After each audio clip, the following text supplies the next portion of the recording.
Hey everyone, your host Nick here, and you're listening to the official podcast of 4PlayerNetwork.com. First, I want to remind you that we are a fully independent podcast, quite literally just a group of friends who have met once a week since 2008 to talk about video games. If you like our show, the best thing you can do for us is be active in our community. I recommend Discord. You can subscribe to our show, leave us a review on your preferred podcast service, or, if you're so inclined, bless us with your patronage on Patreon or Twitch. If you're new, all you need to know is this. We record these shows live every Tuesday night at 8 p.m. Central on Twitch, and the audio version launches on all podcast services on Friday morning. Patreon and Twitch supporters will even get the show a day early on Thursdays. But if you want to know more about any of this, about what we do, or find all the important links you need, simply visit us at 4playernetwork.com. And that's it. This is the only ad you'll ever hear on this show. So, with that said, thank you for listening. Let's get started. Of all the penises I have seen, my penis is not weird.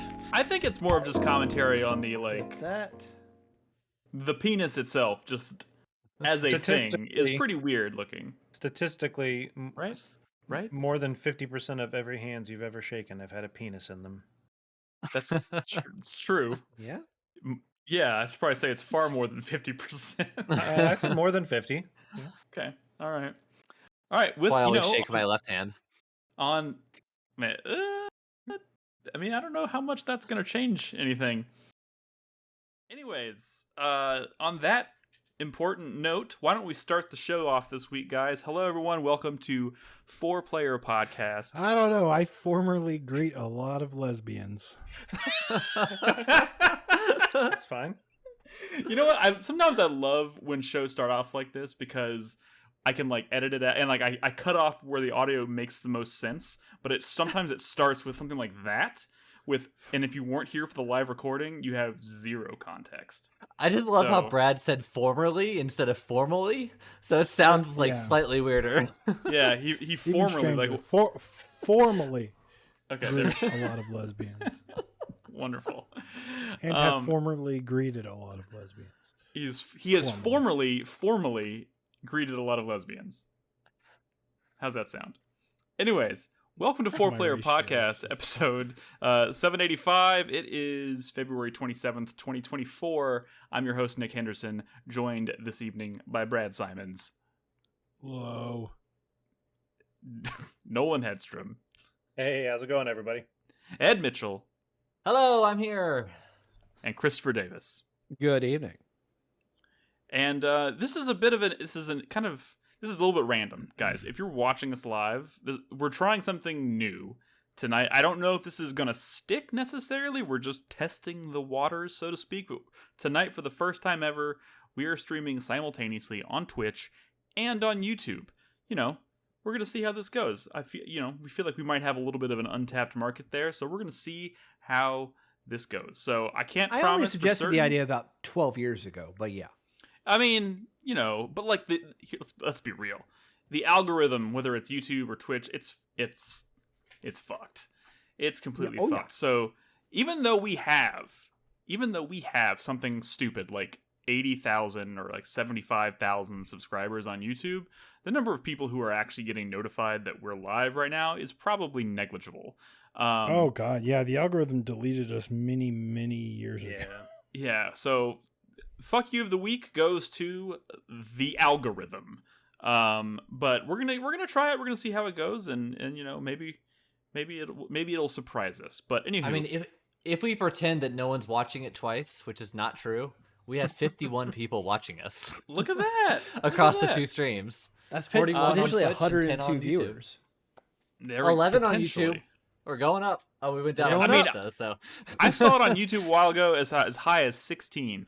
Twitch is floating up there. I mean, there's probably guys. Shit, this is doing numbers.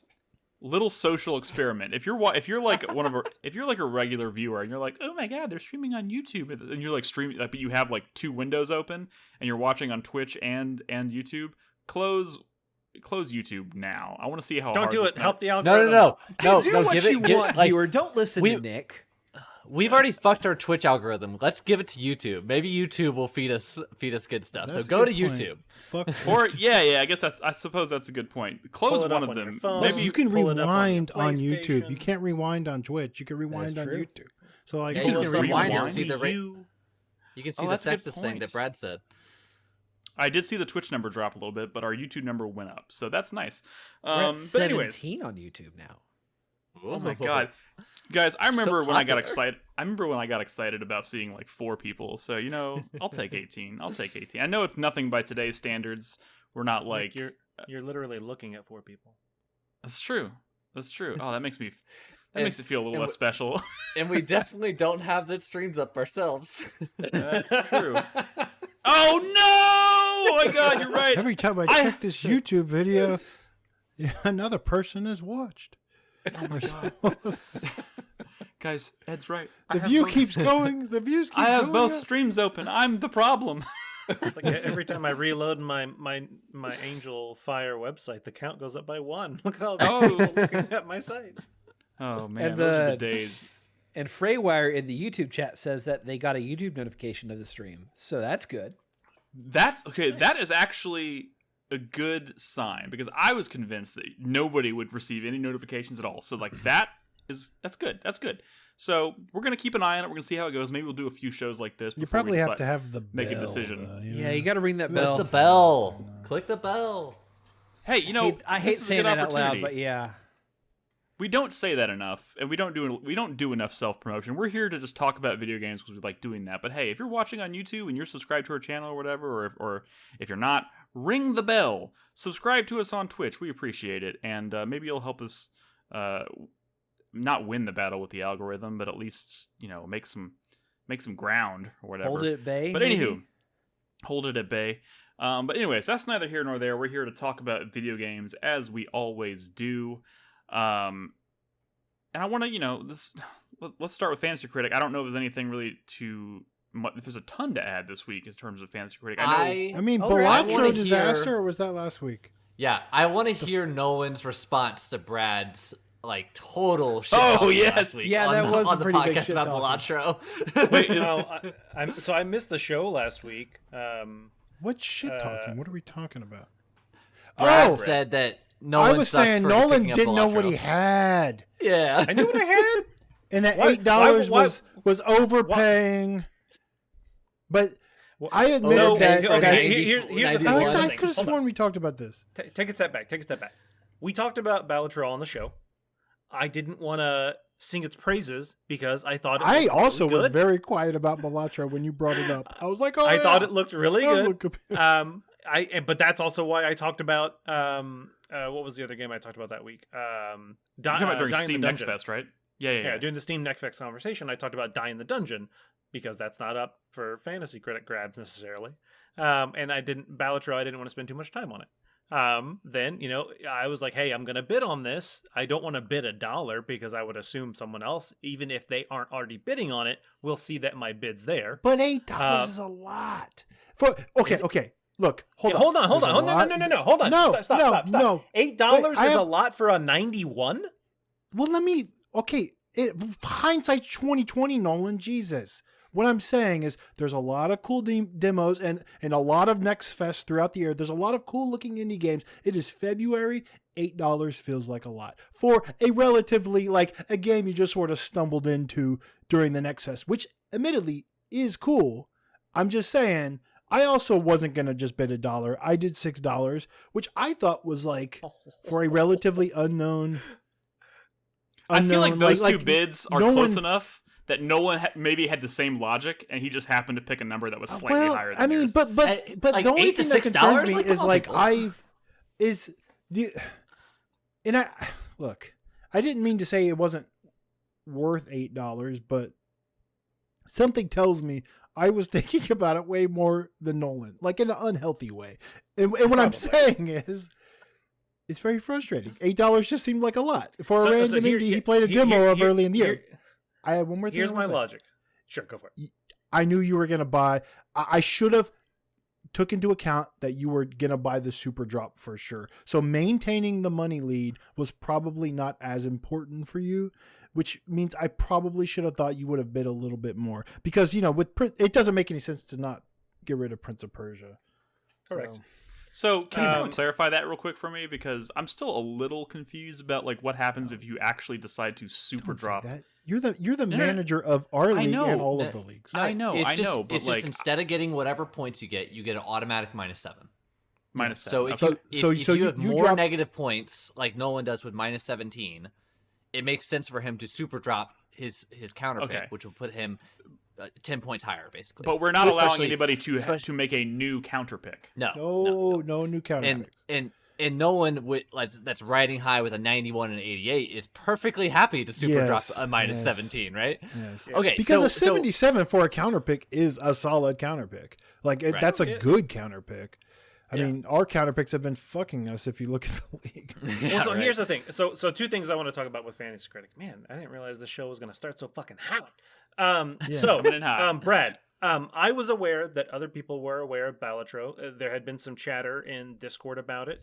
It's been around for a little while. Some people have streamed it. The demo has been out there for a minute. It's pretty good. So my initial thought is, hey, I'm going to bid $5. Like, you know what? Someone else is going to bid $5. So maybe I'll do 6, but I'm like, you know what? Someone else is going to have that thought. Okay. And so instead of spending too much time, I was like, you know what? I'm just going to put a solid 8 and hope that no one's going to go 10 because that is way too much this early in the year. And clearly, but I you knew you were only probably outbid you bidding... by $2. You knew you were probably bidding against me and maybe Ed. I mean, you knew Nick or Chris Davis weren't going to bid on that shit, and Crispy probably wasn't going to be paying attention to. I already told you I wouldn't have bid on it even if I did play it. This game flew by me. I had no idea this was That's coming, what I mean. Honestly, what's so frustrating is because I was literally waiting just for the reviews of Ultros because the amount of my bid was going to depend on whether I was going to spend my super drop or not. Right. And like it came in like at an 80, 81, and it was like, oh, that's too fucking close. So I was a little more conservative with my spending because I still might not buy the super drop, at least not for Ultras. So I waited because I had 2 weeks prior was planning to buy Ultras. I actively watch like 2 different players, people who play like Slay the Spire and stuff who've been playing Balatro, the demo. They were like obsessed with this demo. Like people were playing like 20, 30 hours of a fucking demo. So I knew this shit was going to hit. And it kills me because I bet if I had done it like a week or 2 prior, like Nolan wouldn't have played it during the next fest. And I don't think anybody would have bid on it. So, and if you look at all the other leagues, only one other person had one $1 bid for Balatro. Everybody else ignored it. So what I will say is I was aware of Balatro. I had not played it until Steam Next Fest, but I was aware that it existed. And I do think that seeing a bid for it probably would have piqued my interest a little more. When you see a bid for something, you're like, okay, hold on, am I missing out on something? I need to set reminders for myself $8. to check bids on Thursdays because I keep forgetting. It used to be easy public to do bidding. a podcast on Thursdays. I would if it was secret bidding. The switching to Tuesday has really gotten me off of the checking. I don't know when the best time to really check my bids is now because I used to do it on podcast day. So here's one other quick thing before, at least that I want to cover on Fantasy Credit before we move on. If people have other things to talk about, that's fine.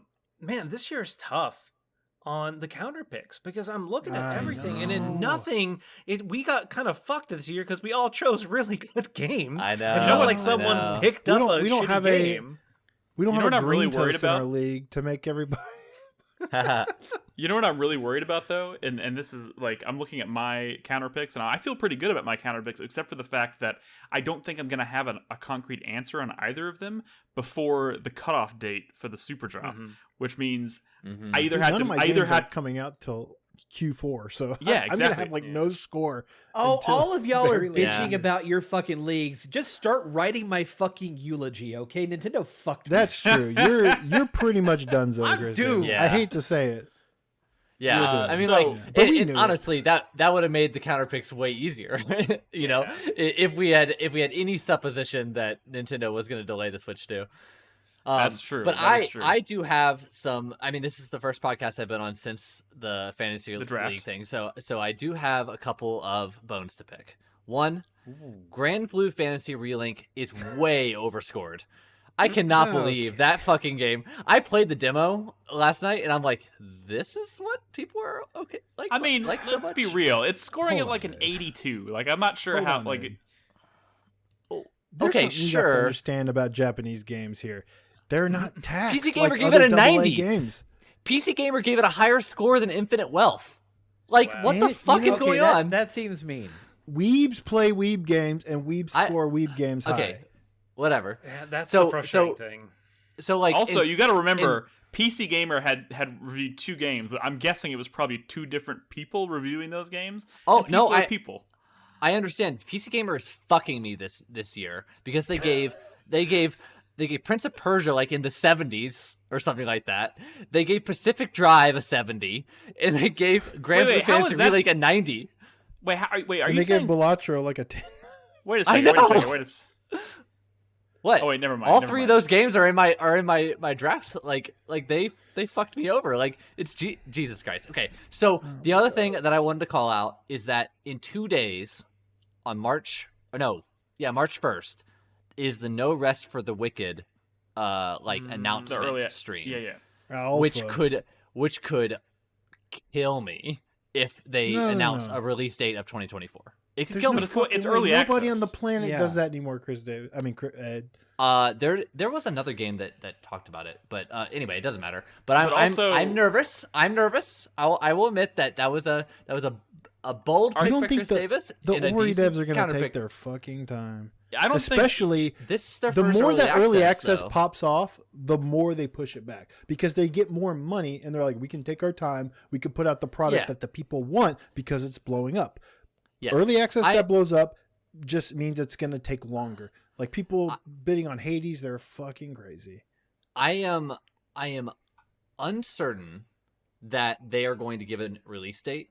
I think if they do give a release date on March 1st or whatever, it's going to be in this year. And I'm Okay, but nervous here's the about it. question.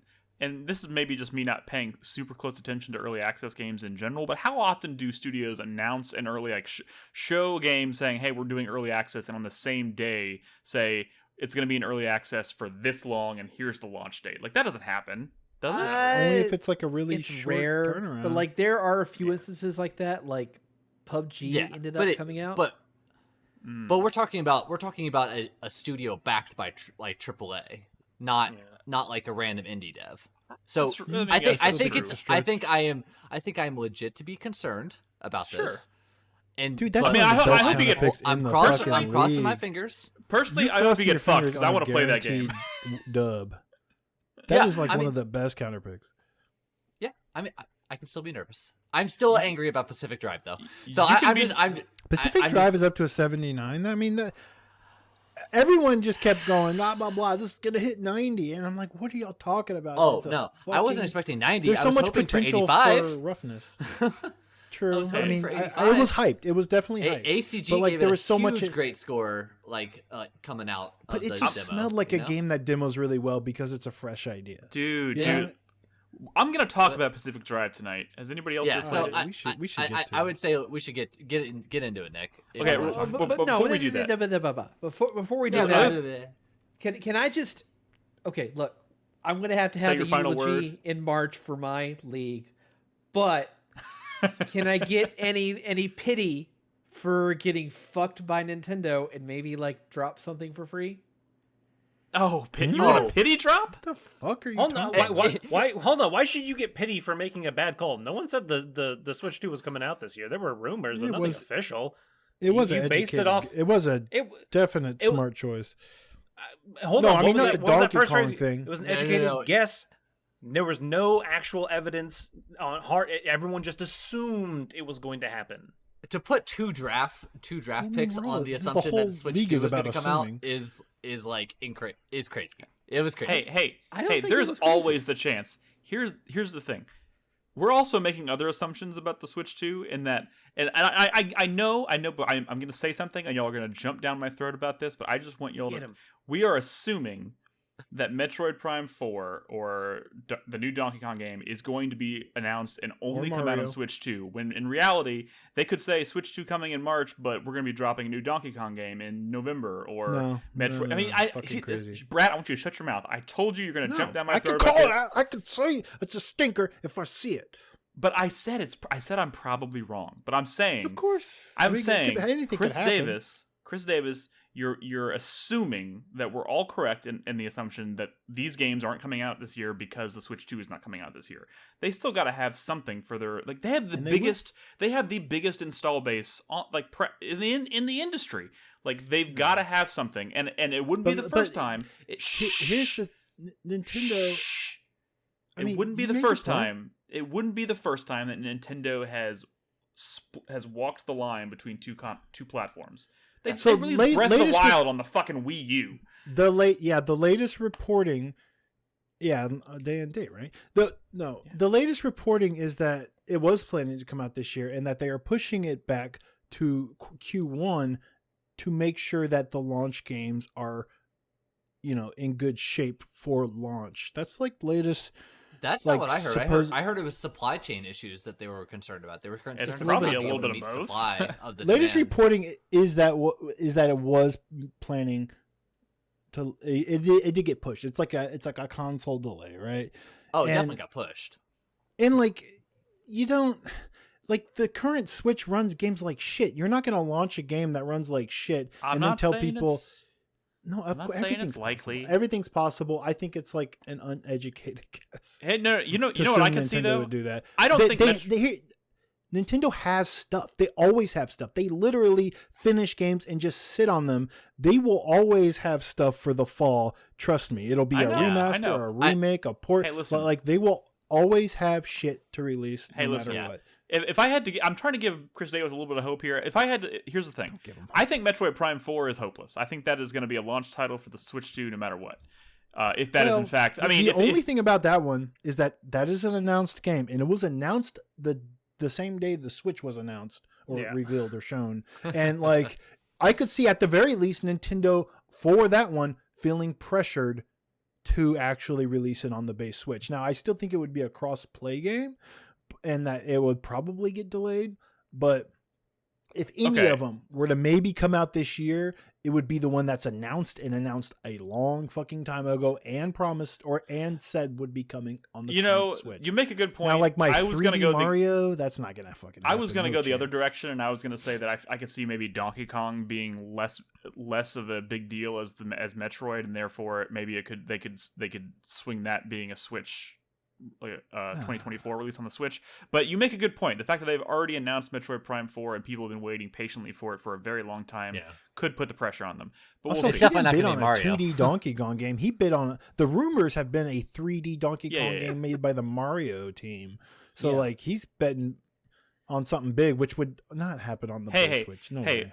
Listen, Chris Davis. I know you're you're kind of thrown in the towel here, and I totally get the instinct. But you pulled some big surprises last year, and don't count yourself out just yet. Maybe you're going to wish we some haven't things talked into about. existence. There's here. a second place win, right? I mean, I don't think we talked about exactly what that is.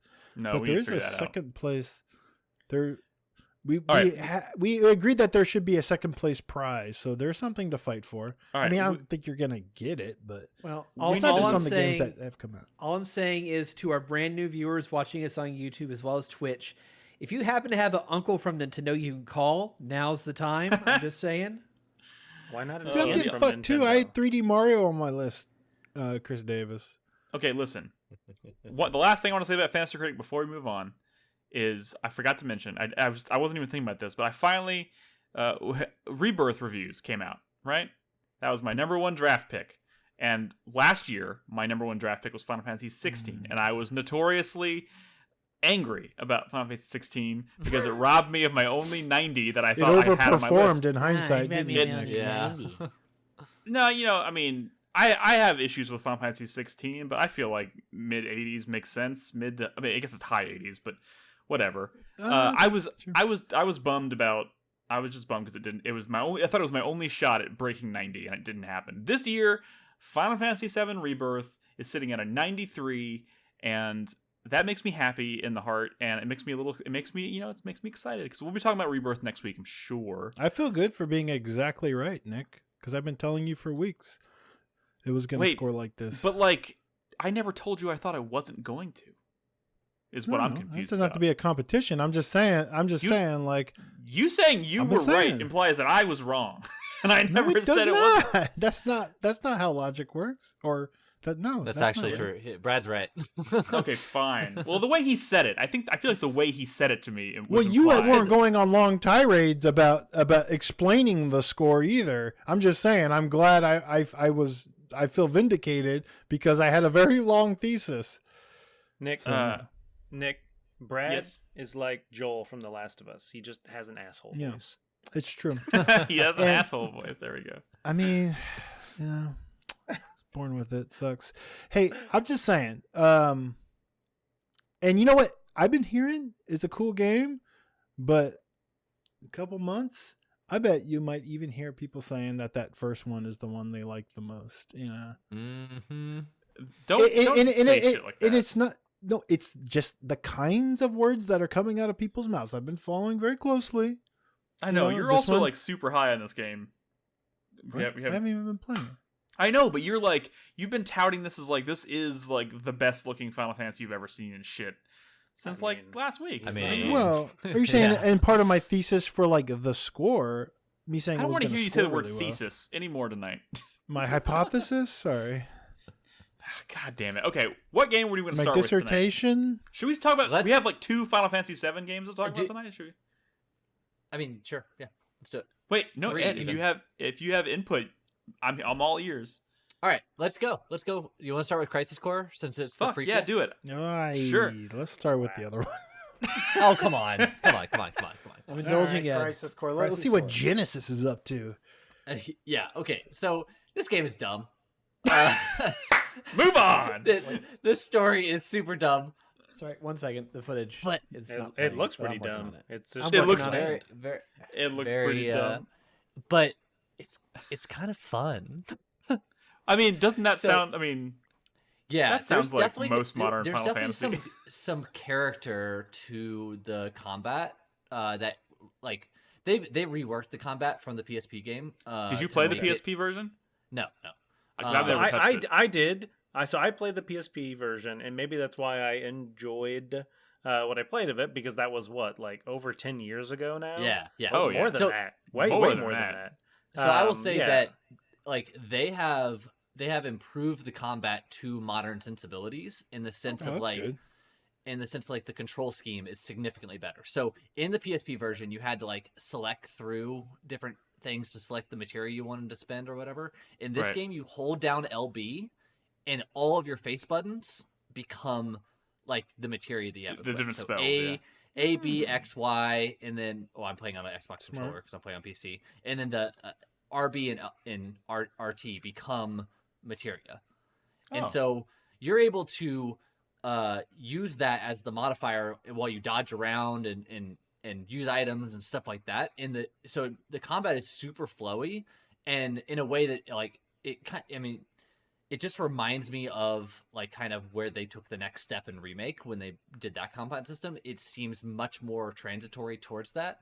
And I know that that's not exactly the order. Is Crisis Core secretly the first small look at what we had at the future of Final Fantasy VII? I think so. Back in the and day. Maybe the future of like Final Fantasy in general with the action-oriented like combat and stuff like that. Because I think like the fact that you like, you know, in 7, 8, 9, 10, you know, you're standing in place and you're just using your spells and stuff like that. And there's not a lot of strategy to it besides like make sure you attack the enemy with the thing they're weak against, right? In this game, your choices of what materia to equip, what spells to use is more than just elemental weakness, because you have like fire, for instance, just like Final Fantasy Remake. If you hit 2 enemies that are near close to each other, you hit one with fire, it'll spread to the other one. Lightning will do the same thing if you shoot it in a straight line. So if you run around the enemies so that they're in a line, you use the lightning thing, it'll fire through them. And ice is the same thing it is in Remake, where it like does a big ice ball ahead and takes a second, then it falls down. Gotcha. And then you have like your attack version of materia. So you have like I have a power attack that does a lot of damage and can stun an enemy if you hit it, but it's like a long wind up, so you have to make sure you're not going to get interrupted during it. And you have like Thunderblade, stuff like that does a little spin attack and it has elemental damage. So like there's a lot of combat variety in this game, and you can mix and match your materia really well to kind of like decide what to do. So like the only thing that's annoying me about the combat is every combat encounter, you enter the combat and it says combat started or whatever, and then when you finish it goes combat resolved, and it's like every single one. It's really jarring. So like that's kind of annoying and very, very like. But I feel like that's just kind of almost like it's like lingering, just the like the lingering history of lingering, like of RPGs or like turn-based RPGs like, in general. Yeah, absolutely. Did they re-record audio for this? Because I remember. Yes, they did. Because the voice I remember actors in the original, the it remake was very, voice actors. I remember the original, it was very pausey, like Kingdom Hearts, and I was like, y'all, what are y'all doing? Like it was very. I'm gonna deliver my line, and then we're gonna wait 2 seconds, and then I'm gonna deliver my line. Genesis is a very Kingdom Hearts villain kind of character, right? I mean, the whole story was the wrong vibe for me. I despise that fucking game. But the voice acting sounds great in this version. Does it flow better? Yeah, I think it does. And but the script is the same, or I mean, the script's the same. Game. Yeah, I mean, it's the same game, but like you're listening to the voice actors from Final Fantasy VII, so there's no like miss it. And in fact, I watched Advent Children today, and wow, you're all like, in. Oh, I'm all in. Shit. Yeah, so like, and the voice actors are different in Advent Children, and so like I was like a little thrown off by it. You're fucking yourself, Ed. Don't do. Oh yeah, no. I mean, I'm gonna be honest. To me, the promise of remake was like we could actually just abandon all this shit, and it's like the secret. It's like the Star Wars thing where it's there and it's all gonna creep its way back in, and you have to. It's like Kingdom Hearts, right? It's that problem. Yeah. I mean, I was happy all this shit was gone. I was happy I didn't have to think about Advent Children and Crisis Core and all that bullshit ever again. But nope, it's coming back, and I swear to God, if Genesis shows up in this fucking Rebirth game, I'm gonna cry. Can somebody remind me who Rebirth is? Who Genesis? Rebirth or Genesis? Genesis. Yeah, they're horrible Kingdom Hearts character. There are 3 soldier first classes: Sephiroth, Genesis, and Angeal. And Angeal is kind of like Zack's mentor or whatever. And then Zack, I hate Zack.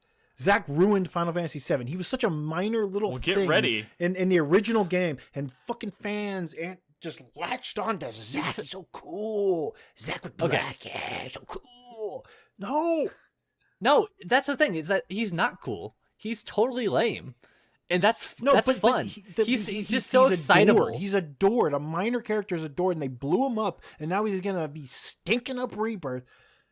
All right, I like him in this game. He's like the one character that is like has redemptive qualities, because he's just so happy and will go around and be like, I am dumb, but I'm happy, and I'm happy to do whatever I want. And like, he's slowly figuring out the world just like you are. So I don't know. I am enjoying my time with this game. It's super short, by the way. I'm already like in chapter 8, which is like the second to last chapter, and I'm only 11 hours in. So if you're interested in like going back and playing this game again, or playing it for the first time, I would recommend it. And like you said, Nick and Brad, I'm all in. I watched Advent Children. Clearly, I replayed Final Fantasy VII Remake on hard mode last week and the week before. So yeah, I'm all in. I'm all ready. What's up, Nolan? So I'm watching the footage that we're streaming over at twitch.tv/4Player podcast, and as well as at YouTube at, I don't know what our YouTube URL is. It's been a while, obviously, since I've seen the game. I recall, if I recall correctly, I played it when I was in my dorm room. So it probably would have been like 2008-ish. Is that when this game came out? 2007, 2008, something like that? I think it's... No, it was a PSP title, so... Oh, thank you. Yes, I'm aware it's PSP, but... But like, I don't think the PSP came until like PSP games. 09, 010, so like that. Really? No. Really? It was not. Wrong. Yeah, 2007. Somebody in chat. Somebody in really? chat, look it up. So 2007, I played it in 2008. So I obviously have some memories. Were their facial animations always so like weird? I'm watching some of this Oh, footage, and when yeah, they're yeah, in the cutscenes, they're like very like They animated. did not- their faces. They did not redo the cutscenes or anything like Okay. that. Kingdom They Hearts? just put the new voice over it. So like It all does seem that like is a like weird- maybe up-resed a little bit, so which makes it probably look worse because it's It not. probably wasn't- exaggerates it even more. Yeah. So Man. so yeah. I mean, as far as I know, it's exactly the same. By the way, Okay. one thing I forgot to mention was the little like slot reels that are happening in the top left of the thing. Yeah. That's actually like really. It's actually I- fun. I enjoyed that. Yeah, I it's a enjoyed lot that of when I fun played. because it adds an element of randomness to it. So there's some slot reels that come up and say like nothing costs MP. So then you can just spam Yeah. spells, and that's really fun. Or nothing costs AP, which is like your physical version of MP, right? And then you sometimes that's how you get your limit breaks and stuff like that. So you get limit breaks and then you like can do extra damage, or if you get Eris, it like heals you and gives you a bunch of AP and MP. You can also like overload your bars, so your max can go higher than it is. So anything you don't like waste anything if you get like extra MP or anything like that. And another like cool aspect is that if you like go through a battle and you don't take any damage, then you'll like get plus 20. You'll like heal partially all your abilities or whatever. So and like you kind of saw it there for a second, but there's like it'll like interrupt combat occasionally, and it'll pop up little like scenes that don't happen in the main story, but are kind of like little side like, hey, here's Cloud and Zack like having a little bonding moment, or Dude, that or reminds me Zack of and Final Aerith. Fantasy. One of my favorite things about Final Fantasy IX was where it would occasionally cut to different characters that are not currently in your party, and you can kind of see what's going on in their stories without like really interrupting the flow of the main story. Like, Yeah, I kind of it- dig that shit. it's kind of cool because you like the scenes that have obviously happened like between your last chapter and this chapter or whatever, and you kind of get just a little nice moment between the characters, and it's kind of endearing in that way. So I would say like if you are interested in playing this game, I think this is obviously the best version of it. It plays really well. It's really smooth. And it's much more of an action RPG kind of like style where you're like dodging around and stuff like that. So God, you get a these lot more encounters autonomy. are non-stop though. Jesus. Oh no, they're just happening all the time. It is For kind But, of cool like- to see a game that came out. What year did we say? 2006? 2007. 2007. Like, see a Yeah. game came out technically 2007 that looks like this does look like the precursor to like what Final Fantasy VII Remake Wow. is. I mean, just in terms of its combat, like the flow of its combat and stuff. Obviously, it's not the It same. was exactly. very like like clunky back in the day. I Oh, mean, yeah. it was not like this Yeah, at all. I mean all the bones are still there of a little bit of the clunkiness, right? I mean, like But Brad said, it's hindsight's 2020. So I'm sure like Yeah. this kind of turned around and like used what they learned from not only Final Fantasy VII Remake, but like like years and years of making Final Fantasy an action Yeah. game. So they turned around and kind of injected some of that DNA. We do And need to move on. I would say play Crisis Core if you're interested in Crisis Core, but don't feel beholden to this because you want to get all the details of 7, right? I really Because, hope yeah. Rebirth has like a really and detailed. you say you're like- ready, but I mean, did you play First Soldier, the battle royale game, or before shut up, Brad. Crisis? Or they have as much side Final Fantasy VII bullshit as your average Kingdom Hearts sure. game that you have Sure. to get caught up on. I hit the highlights, like like it was kind of fun to see the Nibelheim like sequence in Crisis Core when I played like the demo of Rebirth like a couple nights ago to kind of see the comparisons between the two. It was kind of fun. So on that note, let's switch yeah. gears because I have not yet played the demo of Rebirth, and I'm not going to because my copy of Rebirth has already shipped, and I might as well just fucking wait. Also, because you don't play demos, so I also don't play a ton of demos, but Brad, among other people, have told me time and time again that if I have not yet played Final Fantasy VII Remake Intermission, the DLC they released for Remake, that I'd be missing a key component of Remake, now or whatever, that's or at least not maybe not actually, I key think, component. essential. Yeah. You do think it's essential, Yeah, all this other it stuff is. is fluff. This Okay. is like part of that actual. and I'm not game. sitting here arguing that it's Yeah. not. I'm just saying this is the setup. This is why I'm doing this. Last night I streamed it, and I'm not done with it yet. I think I'm probably about halfway, and I'll finish it before I start. Are Rebirth, you in 'cause I don't- chapter two yet? Like, are you in the? I don't Shinra think building so. Yet? No, Okay. I'm almost there. Okay. I think. Ah, Also, you're still wearing your disguise, so you haven't Well- had the sick cutscene. No, it's sick cutscenes coming up in a second. Yeah, he's about to fight the. You're Literally, about it's in to this fight. footage. You're fighting the final boss of chapter 1, so you're about to go to. Okay. You're like, Gotcha. I like her disguise. She's a little too like, olive oil gangly. For whatever reason, Yuffie is very gangly. It's kind of weirds me out. I mean, I think they were going. I mean, I think that's kind of what makes her endearing. You know what I mean? Like she's certainly a fun character. Like she's come to life in a she's way. incredibly annoying. Like, right? Because she's like. I mean, she's younger than the rest of the cast, and like it shows, But like, it makes her endearing at the same time. I don't know. It's she's weird. endearing in the way that like she's real endearing when she steals your fucking materia. I mean, let's be real. Yuffie. Let's be real. Yuffie, especially in this game, is an anime trope. Like she is the young, wild, free spirits. Just Oh, she's in Crisis Core too as like a young child, and she's just as like spunky, and it's actually quite the funny interaction. Between Zach Everyone's a bit of an anime trope in the remakes. Here's your sweet cutscene. And also I apologize. You're gonna have the entirety of this footage is basically me fighting this boss. And for the first like 5 minutes, I'm like, I don't remember how to use this combat system, even though I played it last night. But I did beat it on my first try, so that's cool. But anyways, yeah, I'm playing this DLC just to kind of get this is what I feel like I need to play to kind of get ready for Rebirth. Yeah. And it's pretty cool, but it's driving home the one thing, and this is kind of the pervasive thought that I had the entire time I was playing Final Fantasy VII Remake, and it's the reason why in 2021 or 2020, whatever year that was, I loved Remake, but it just barely made my top 10 that year, despite the fact that I love Final Fantasy VII, and I think the remake is kind of incredible. It's just like, I cannot, and this is the reason I can't wait for Rebirth, and I really hope they don't disappoint me in this thing, but like, man, I am so tired of being like, kind of directed down a series of paths, and this is a problem I think Final Fantasy has had ever since leaving the PS2 in a lot of ways. This is like all these games. 13 was the first one to do it, and I think 13 got the brunt of it in terms of just like the backlash. And that's what everybody was talking about, how it felt super linear, and I think that was if they had not done that, maybe that history would look back on that game a lot better.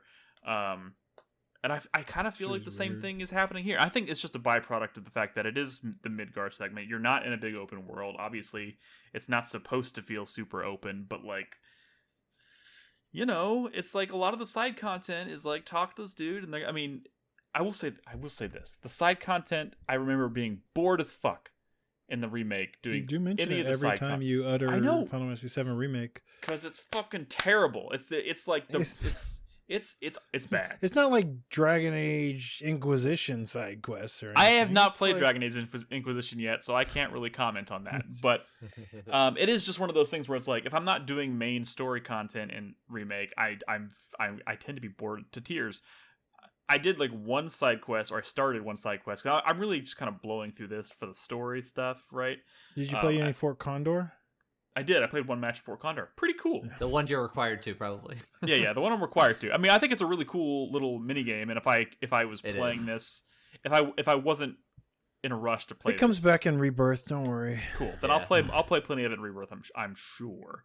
But like, I did the side quests in this where you're like running around trying to. First I was like, oh no, it's one of these terrible side quests. This guy wants me to go around finding the turtle posters. Yeah.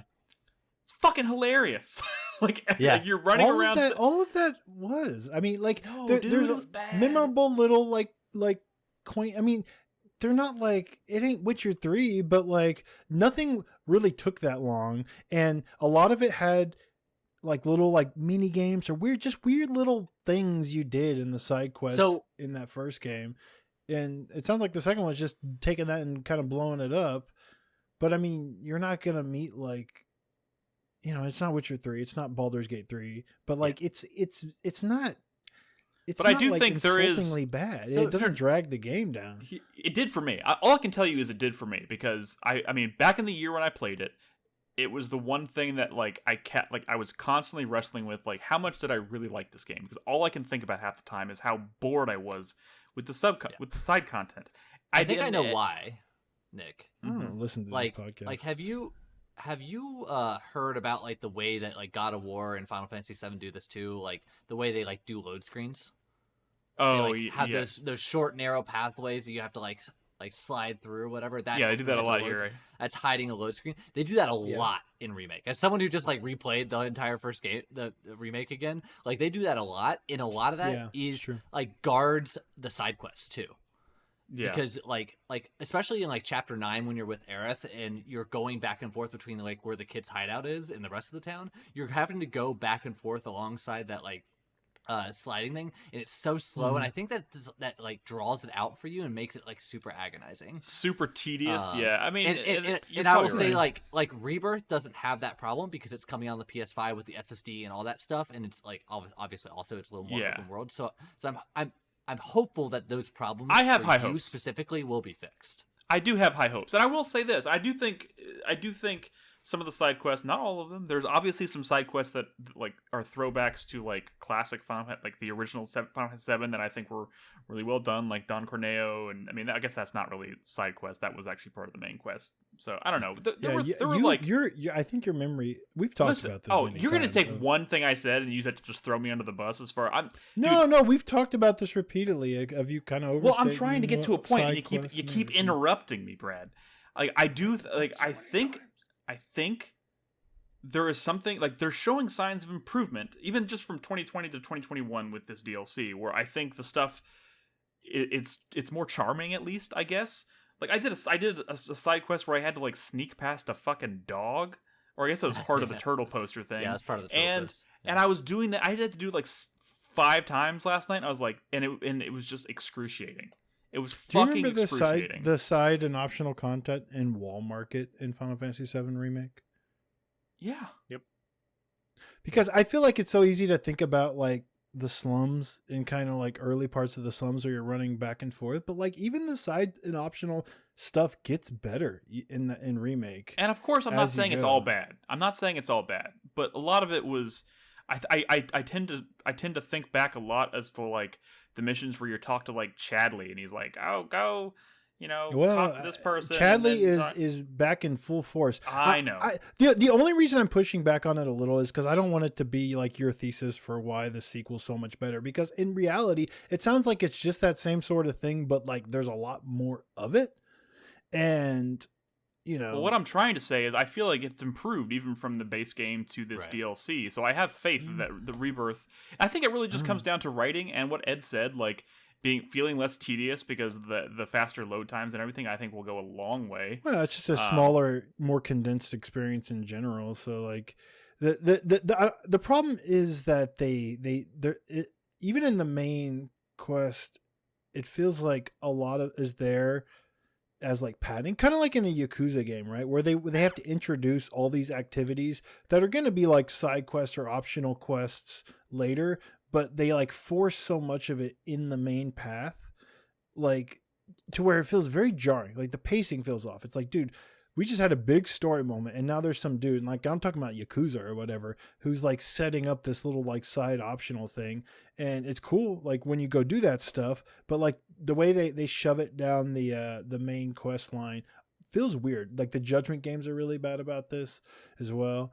And I hear that's just pretty, I mean, like it's in Rebirth, they force a lot of like this quote unquote like side content like in the main storyline, at least the setup. And you're probably right.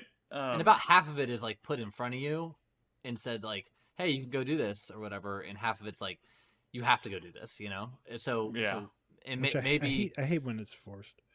Yeah.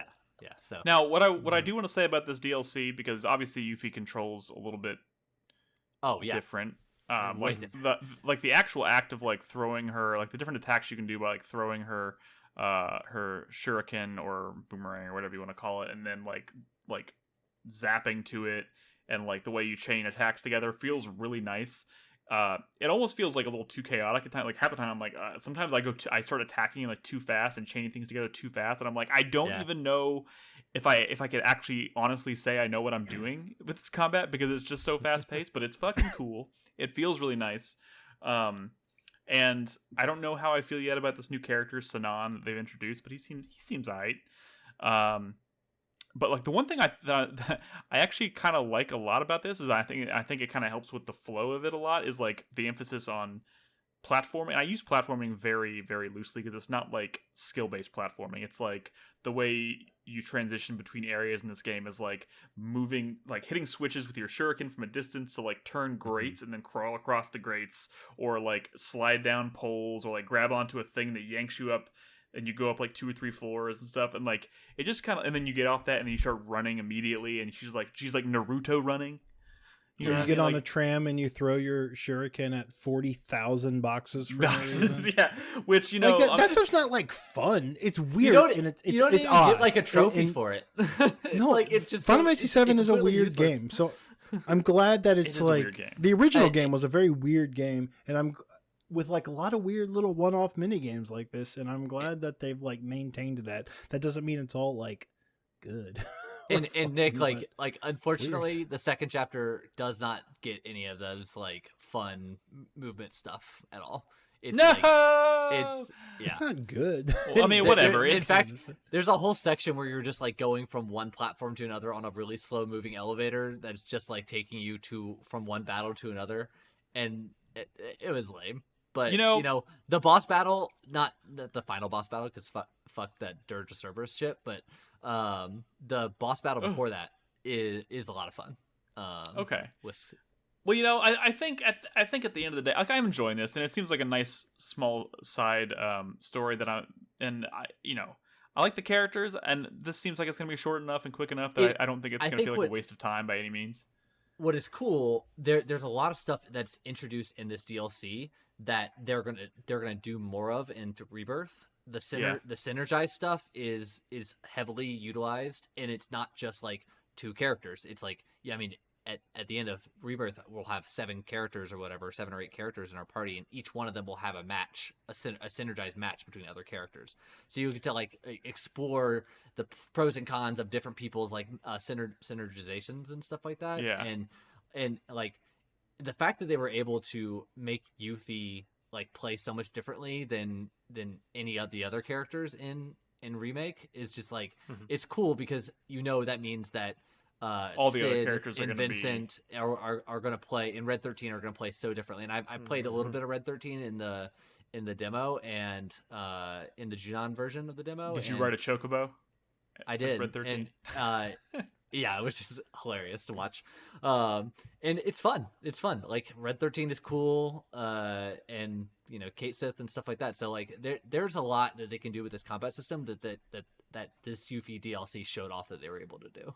Okay, that's cool. At this point, I'm really excited for Rebirth. I think I'm most excited just to see how. I think Final Fantasy VII Remake, just in general, has a lot of really well executed improvements and ideas and concepts, and I'm eager to see how those the ending of Final Fantasy VII Remake, where you walk out and you can kind of see like now they're entering the open world, and then it's like, hey, credits roll. You know what I mean? Like, I'm finally ready to see that. And how these systems and mechanics they introduce here play in a much bigger open space. That's really fucking exciting. And we're going to find out that very soon. And I'm sure we'll be talking about it next week. Yeah. The remake, by the way, it ages well. Like, when you're like replaying it recently on hard or whatever, like, I was just having a blast. And I played this Yuffie DLC first, and I was just like, you know what? I like this game. I'm going to go back and play it again. It's very expensive looking. Yes, it is. But it's in a way that like 16 is different. Like 16 was also really expensive looking, but like the remake, it was a fun journey. I think the whole way through.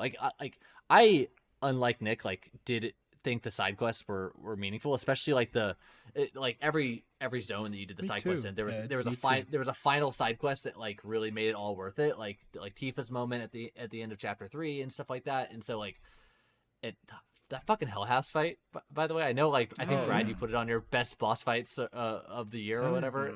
It was so much fun in hard mode, where you're like constantly switching between, and in hard mode you don't heal your MP when you go to benches.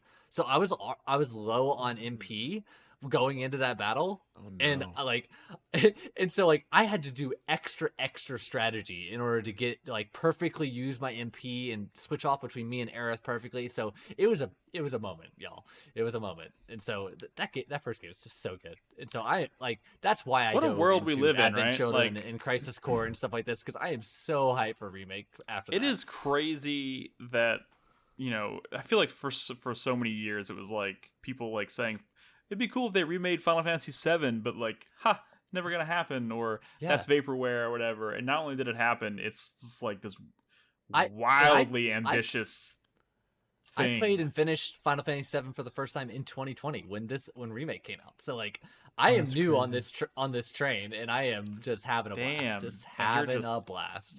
Just going for it. All right.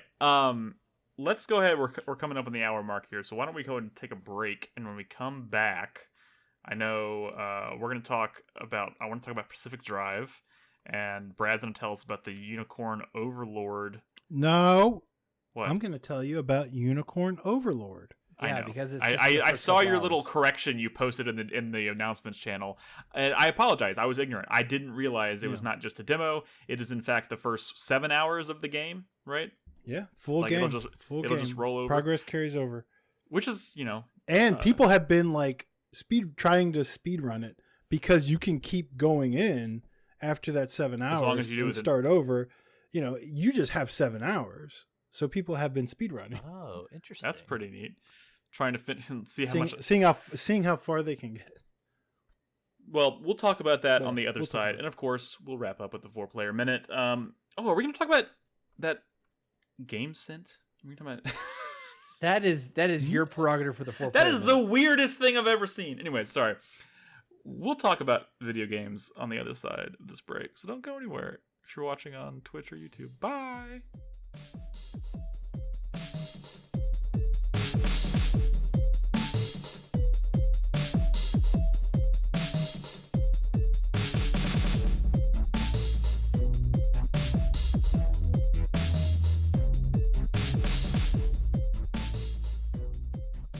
Welcome back to the show. I don't think y'all understand the pressures of figuring out something new to say at the close of a segment, and I'm so tired of saying the same thing over and over and over again. So I went with the first thing that came to my mind, which just happened to be the word "bye."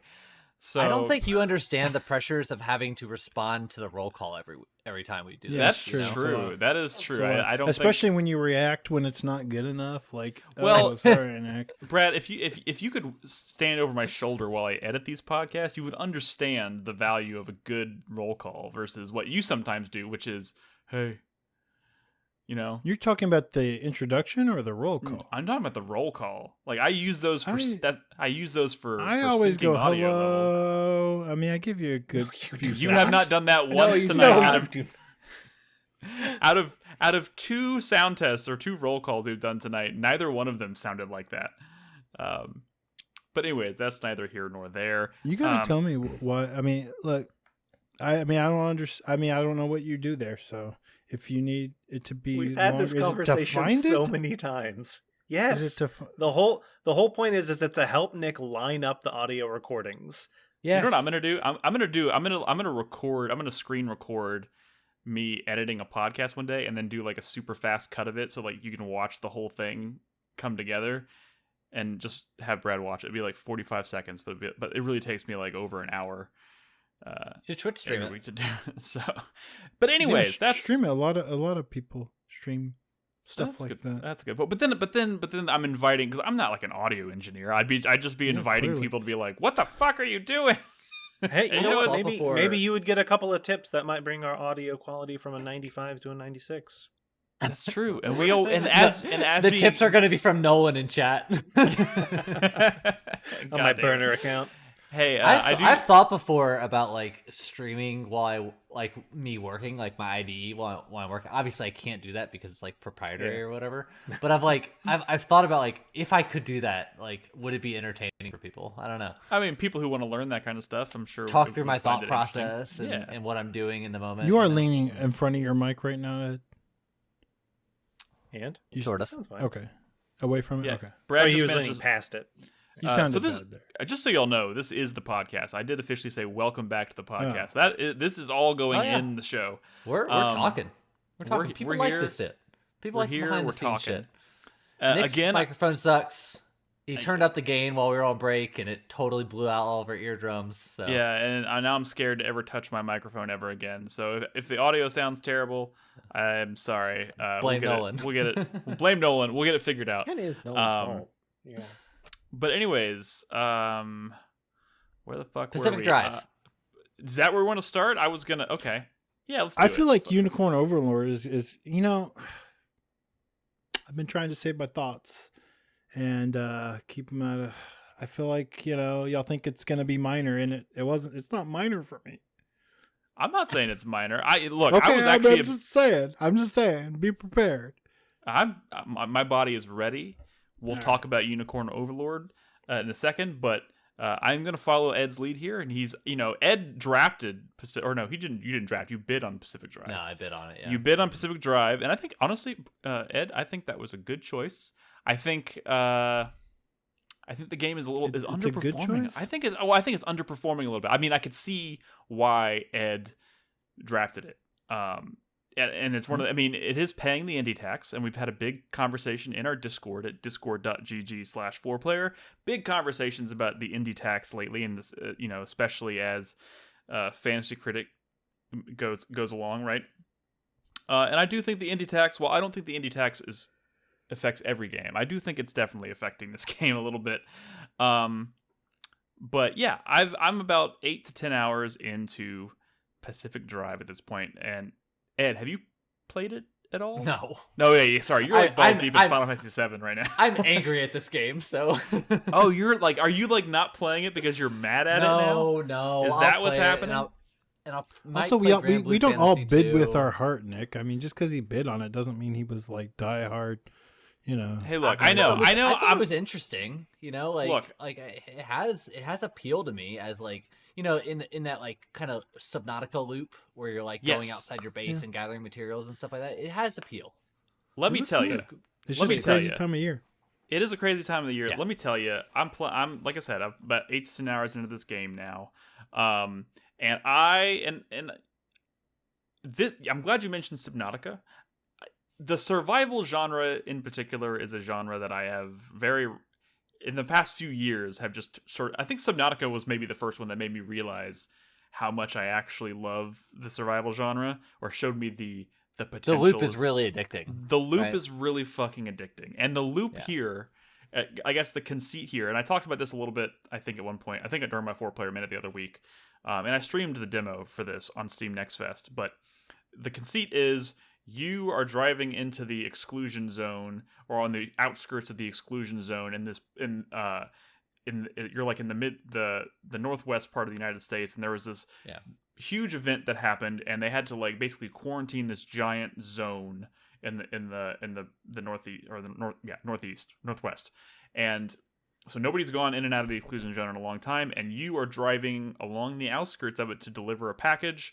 And you get sucked into this like portal in your car, and you end up inside the exclusion zone.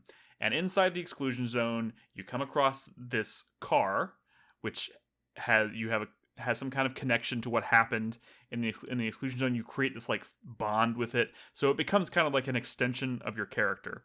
And you are trying for the Zoomers in our chat. This is what's called a station wagon. A station wagon. Yes, it is in fact a wood panel station wagon.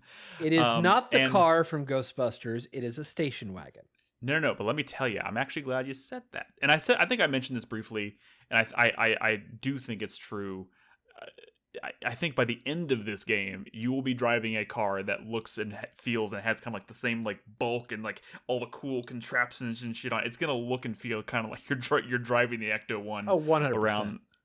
around the Pacific Northwest, and that's fucking cool. So like the loop of this survival game is all based around your car. Your car is the safest method of travel in the exclusion zone, but as you have like a base of operations in this like garage and this kind of like safe zone, and you are venturing out to find resources to then bring back to your garage to improve to add stuff to your garage, add stuff to your car, and obviously the stuff in the garage is making it easier to like customize your car. You can even customize yourself. You can build like bigger backpacks and stuff.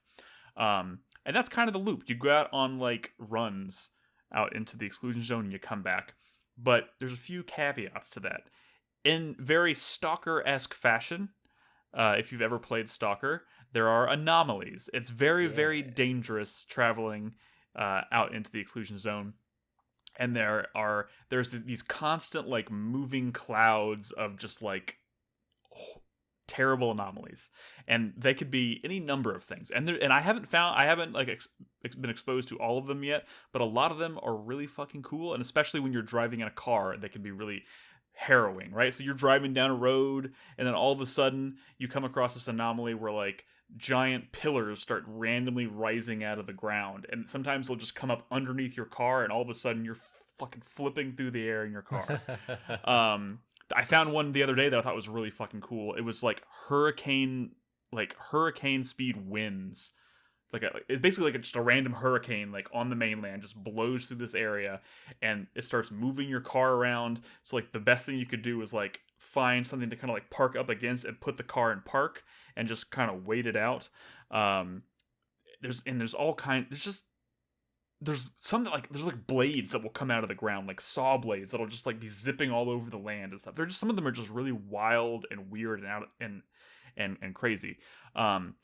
But in order to get back to the garage is the tricky part, because as you like you explore these lands, you also have to like find these like balls of energy that you can throw into this contraption that's in your car to build up enough energy to like open a portal that you then have to drive through before this like huge anomaly like takes over the area. So like suddenly if you get enough energy in your car, you can like flip the switch, create this giant link, and this huge pillar of light appears somewhere on the map. And sometimes it can be over like over a mountain or like around it, but you can kind of see it off in the distance, and you have to like haul ass in your car to get to it. But all the while you're dealing with like managing gas, managing battery power, making sure the wheels don't fall off your car. Like you're taking damage on everything. So it's a constant like balancing act that is really cool, really addicting, and really fucking stressful. Almost every run that I've done in this game has ended with me being like, holy fuck, I have no idea how I'm gonna make it out of this. And I always just barely get by.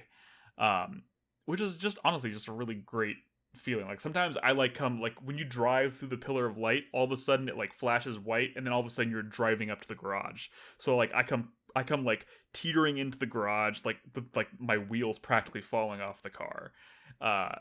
It's just a really cool feeling. Also, I did not realize this game is at night. Or not even at night. It could be all the time. It starts to feel a little bit like a horror game at times, because periodically in certain areas of the map there's like people that apparently they look like people that have been like that died. Like they look like people that have like died in like a nuclear blast and are like frozen in time. All right, but it's those things that if you look at them and then look away, they move. Oh, the Weeping Angels? Yes, it's the Weeping Angels. Doctor Who. They got the fucking Weeping Angels in this game, and at night it makes getting out of your car fucking terrifying. Especially when you like don't properly manage your resources, and your battery runs out and you can't even turn on your headlights anymore, and all you have are like a couple flares in your backpack. So you're like walking around in the forest, not wanting to get too far away from your car. You're lighting flares, and they're just like sometimes they're just like you'll turn a corner and there's like 20 of them, and you're kind of surrounded, and you're like, oh my god, and you just start backing away, because if you turn, you're fucked. It's such a cool game. It has such an addicting loop. Because you have like radio banter with like these people that are kind of like helping you from afar, and like all of their dialogue is really really fun, like well written and well acted, and I'm really into it. It's pretty funny too, which kind of lightens the mood. Somebody in chat, I think it was Skylar or our Discord maybe, was like saying this game also has a little bit of like a kind of like a Half-Life vibe to it, which I do totally see. I honestly think the fact that you're half the time I'm walking around with a crowbar in hand probably helps. But just it does kind of have that like really atmospheric Half-Life. It feel like if somebody told me this game was made by Valve, I wouldn't doubt it, except for maybe it lacks a little bit of that Valve polish. But like, man, this game is fucking cool. I'm so into it. I said it last week. I was like, this game has big Nick Game of the Year energy, and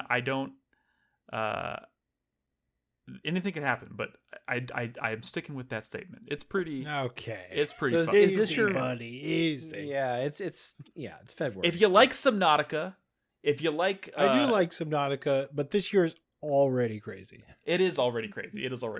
I'm just saying, like, this is a standout for me so far this year.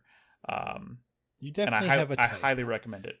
I'm Brad, really glad that kudos you're to you. enjoying Escape from Kartov. Ha ha ha! That's funny. Hey man, just be happy. This We is don't another, like that one. We don't. Chris Davis, I think you would like this. I don't know. Do you play survival games? I feel like this game is right up your alley because it's very. No, I like, definitely wanted to Stalker-esque. play this. It's just that Infinite Wealth and Rebirth are right there, and I only play one game at a time. So Gotcha. If you like Subnautica, if you like that, Stop like it. no, You know, I listen, like listen, Subnautica listen. swimming into an ocean. No, listen. If you like the feel of the like that stressful feeling of like diving deep in Subnautica and not knowing how you're gonna get back to the surface, if you're like really like a masochist like that, like this game does it. It's not the same because you're not obviously diving underwater, but it is every time. It's like every time I go out, I'm like, I have no fucking clue how I'm going to make it back. And I know that'll start to get better. Like, as I start to upgrade the car more and more and more, it's going to start to feel less and less overwhelming. But, like, man, early on in this game, and I'm sure for the bulk of the game probably, it's going to feel stressful as hell. And it really nails that loop. That's how you win, though, Nick. You're like Ethan Hawke in Gattaca. You know, you don't thinking about the swim back. That's That- fair. True. That reference to dated. Oh, I got it. I forgot to mention. Sorry, last thing I want to mention, and because I think it's kind of hilarious.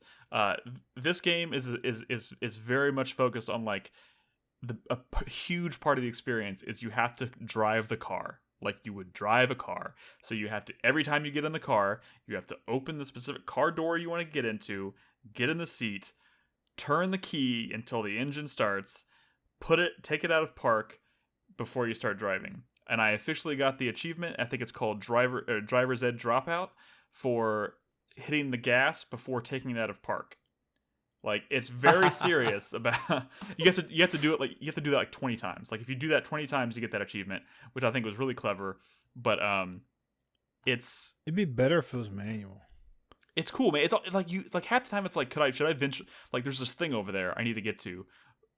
Should I park the car on the road and walk to it, or should I try going off road?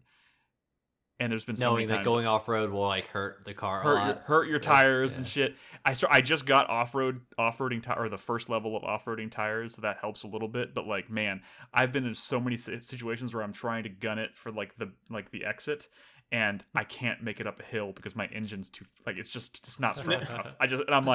And then I just do that thing where like you stall out going halfway up the hill, and then you're just like you just give up, and the car just starts turning and like sliding back the other direction, and it kills me. It kills my soul every time it happens. But man, this game's cool. I highly recommend it. I'm gonna keep going with it. I'm gonna finish it, and I'll report back. But yeah, Pacific Drive. It's pretty slick. Speaking of games you're willing to finish versus games I'm still playing Persona 3, baby. Okay. Still playing Persona 3. Well, speaking of games that you're gonna finish versus games you probably won't even play, let's talk about Unicorn Overlord. Let's do it. Not to be confused with the demo. It's not a demo. Well, look, you call it whatever you want. It's a but time demo of the real game. Right? This is basically like a timed early access, essentially, because it's the full version of the game, and you have 7 hours to do whatever you want. And once the 7 hours is over, that's the end of your time. Now, I mean, you could restart if you want, but you have a 7-hour time limit, and of course, your save data carries over. So at that point, demo, I don't know, whatever you want to call it. It's 7 hours of early access, really. So instead of waiting, I decided to pick it up and start playing because, Fuck it.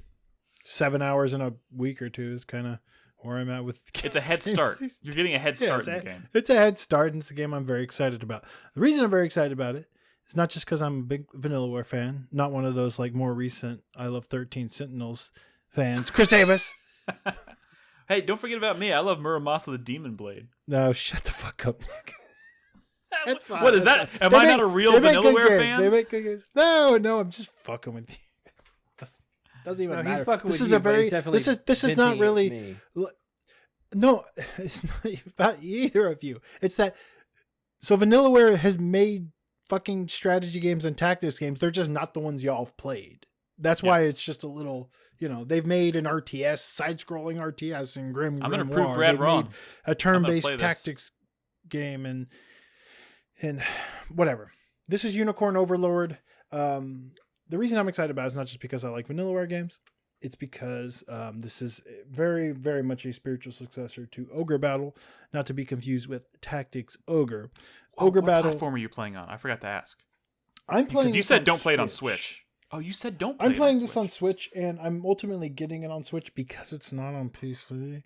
Mm. I would have loved to have played this on my Steam Deck, and it looks really good docked. But ultimately, a lot of my game time happens if it's not a game that, like, my family is ever going to watch, or my wife's going to like sit around and watch me play. I'm probably want it in handheld mode. And if I can't like, get what it on is my this Steam Deck, nerd I'm probably shit? going to get the Switch version. The good news Honestly, is, like, because Sega and Atlas are getting a lot better about ports now, I wouldn't be surprised if this is like the first Vanillaware game that gets ported in the next year or so. yeah, maybe. Don't wait, run. No, to the store. No. So I'm happy to report that the Switch version is like really good, right? Like there's very little load times. The performance is good. Like it's just I guess it's just the kind of game that works on a Switch, which is a strategy tactics game. You do. Okay, so the Ogre Battle series. Not to be confused with Tactics Ogre. This is nothing like Final Fantasy Tactics. Like Ogre Battle, it's like a real time. You and the enemy units are moving around like a map. At the same time, you're trying to move to towns, liberate towns. You're trying to move towards like the main like castle base or whatever, where like the boss of the stage is entrenched. But they have squads of units kind of moving around the environment towards you, towards your home base, towards towns, and you're trying to do the same. And you run into your squads. You control up to at the start of the game just a few squads, but later in the game you'll probably be managing more squads. And in real time, you're kind of running into enemy squads and having like little enemy encounters.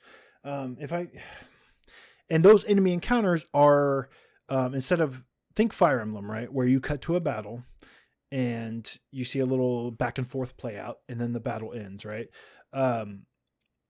Think about like that, but with a squad of enemies, right? I'm saying this to Ed. Ed, I don't know if he's too familiar with Ogre Battle, but he did play Symphony of War. He did play Symphony of War a year and a half ago, which was very Ogre Battle in terms of the way you set up squads. Very similar to that, except in that game was turn based like Fire Emblem. This is like traditional Ogre Battle, real time kind of moving your squads around a map. And it's cool because that encounter, after you kind of have your back and forth, they determine like who won, who lost, and whoever lost gets sort of pushed back. So it's very much kind of like, gaining like forward momentum throughout a map or pushing them back strategically in some cases. Kind of almost a little like Advanced Wars and that kind of thing, where you're like you're fighting enemies that are coming to you, and it's kind of like a tug of war almost of the map, right? Yeah, very much a tug of war, especially when you're kind of fighting over like like towns and stuff that you're trying to garrison, so your characters can heal up and have better defenses and whatnot. It's very much like that classic Ogre Battle formula, but they have a lot of like cool ideas here and stuff that hold on, I took notes. I was watching Pacific Drive footage while my phone was charging, and all my notes are on my phone. Okay, so like some of the things they do, because Ogre Battle is a very old series. It has been gone and dead for a very long time. But they have so you're seeing these cuts to the battles, but you don't really have control over what's happening in battle. Just think of it like an animation, like a Fire Emblem animation. A lot's going on because a squad at this point in the game has, up to 3 units, and you can get up to 4 or more later. But all that's like an auto battle thing, basically. They're just kind of fighting. But there is like a gambit system in this game, very much like Final Fantasy 12, where you set like a tactics menu where you set all kinds of like prioritize, like, flyers, prioritize enemies. But if there's an enemy below this much health, do this. But if there's no enemies below this much health, do that. And same with like all your healing and all your support, like very, very like long ass detailed list of like tactics, just like even more so than the gambit system. It's more like Dragon Age or whatever. There's just so many options and it's great. So one of the things I was worried about is, Vanillaware has made a lot of games and strategy games, and even 13 Sentinels Combat was like kind of like a real-time tactics-y thing, right? But I was worried about it being a little shallow, but this is not a shallow game. There is a lot of depth here, a lot of meat for a person like me to chew, and the gambit system is just part of it. I'd say like the one thing that really differentiates this from Ogre Battle is there's a stamina system, right? There's like numbers over the heads of all of my squads where they can only have like so many like combat interactions before they have to rest. And if they're resting, not only does that take time, everything moves in real time, but they're like very vulnerable to attacks as well. And so managing like your stamina of your units is like a really like cool strategic way to kind of, have to just stop like you from steamrolling the enemy. You have a lot of like really cool, powerful effects. Like if you have a squad that has like an archer as its like leader basically of the squad, it has the ability to like have like assisting arrow fire in like other combats within range. And that's like a really powerful effect, but it's like wasting one of their stamina. So it's like quickening the time to where they're going to have to rest. And you get into situations where the enemy's really pushing and you're like, well, they're pushing on me. I have to fight, but my stamina is really low. And if you do not manage it, it can lead to some like this combat that you're watching right now. I am not successful at. I have to back out, rethink my squad, buy some better equipment. Granted, I am playing on expert, and there are like multiple difficulty options. There's like, there's two other difficulties. I'm playing on the hardest just because I like to be put on my back foot in a tactics game. If I'm not thinking about all of the systems that the game presents to me and like feeling like I have to use them, then I feel like a tactics game has kind of failed. So I'm glad that I'm already like really having to like rethink my strategies, because one of the best parts about Ogre Battle, about Symphony of the War, is kind of like mixing and matching like all the different like unit types in your squad. Like, oh, what if I put, this archer with this other like I have an evasion tank in one of my squads, which is such a cool thing. The concept of an evasion tank is really cool, but like there's a whole like system in that. Evasion tank? Instead of taking a lot of damage, you dodge. You just never take damage by dodge. You just dodge everything basically. Yeah, but like there's a whole like potentially there's a whole resource to like being able to dodge in battle, and there's very hard counters to every enemy type in the game, and I feel like because of that you really have to think about like the way your squads are set up and the way like in this battle it's so difficult, because if you really push into enemy territory you just get assisting arrow fire can stack. So if there's like multiple units around the enemy units that are able to do that, you'll just get like rained on with arrows before like the combat exchange even happens. So you have to really think about, I need to get some flyers to like flank those arrow guys or I'm going to be torn apart. And like I said, I was very unsuccessful in this battle, which feels good, especially because there's a timer. That's the other thing that Ogre Battle didn't do that this one does, is there's a battle timer. And if you don't get to the boss and kill the boss before that timer runs out, you lose that battle, which means you can't just sort of hole up, heal up, and just wait for the enemy to come to you. You have to push forward. Kind of like a XCOM 2 where they introduced the timer things that you have to get to keep you from just holding up and like overwatching everything. It forced you to make tough choices to really push forward. And it's just like the tactics feel good, and like the systems that back up those tactics feel good. Like this is early on in the game, very early on in the game. I already have access to so many items that feel so important in battle. I'm just spamming them here, but the battles, they limit how many items you can use in a battle, which I don't know if it's different like playing on expert versus like the other two easier difficulties, but it feels like really tough, really strict, and I'm really having to think about customization. One of the cool things, I got to mention it here. This game has Fire Emblem style stat growths, which means all of your different stats are like based on like percentages, right? So I mean, I'm sure you've seen me post videos over the years about like really shitty Fire Emblem level ups and my reactions to that. Where they seem arbitrary. Right? Well, they're not arbitrary. There's bad. invisible stat growths in like a Fire Emblem class and a character, and you know they might have like a 80% chance to gain like hit points and a 60% chance to gain strength, and like a 30% chance to gain magic attack on a class that doesn't use magic. But then you get a level up and you get no strength and you get magic and you get no speed and you're like, kill me. You're like, kill me. It's basically a wasted level up. And here it does the same thing where all of your stat growths are percentage based, but they show the growths. And not only do they show them, when you recruit a unit, you can customize how you want the growths to be. Like you can customize like you have like, do you want them to be offensive, defensive? Do you want them to be more crit based or more initiative based or more defensive based? And like you're setting presets for like the main and then like sort of the backup growths.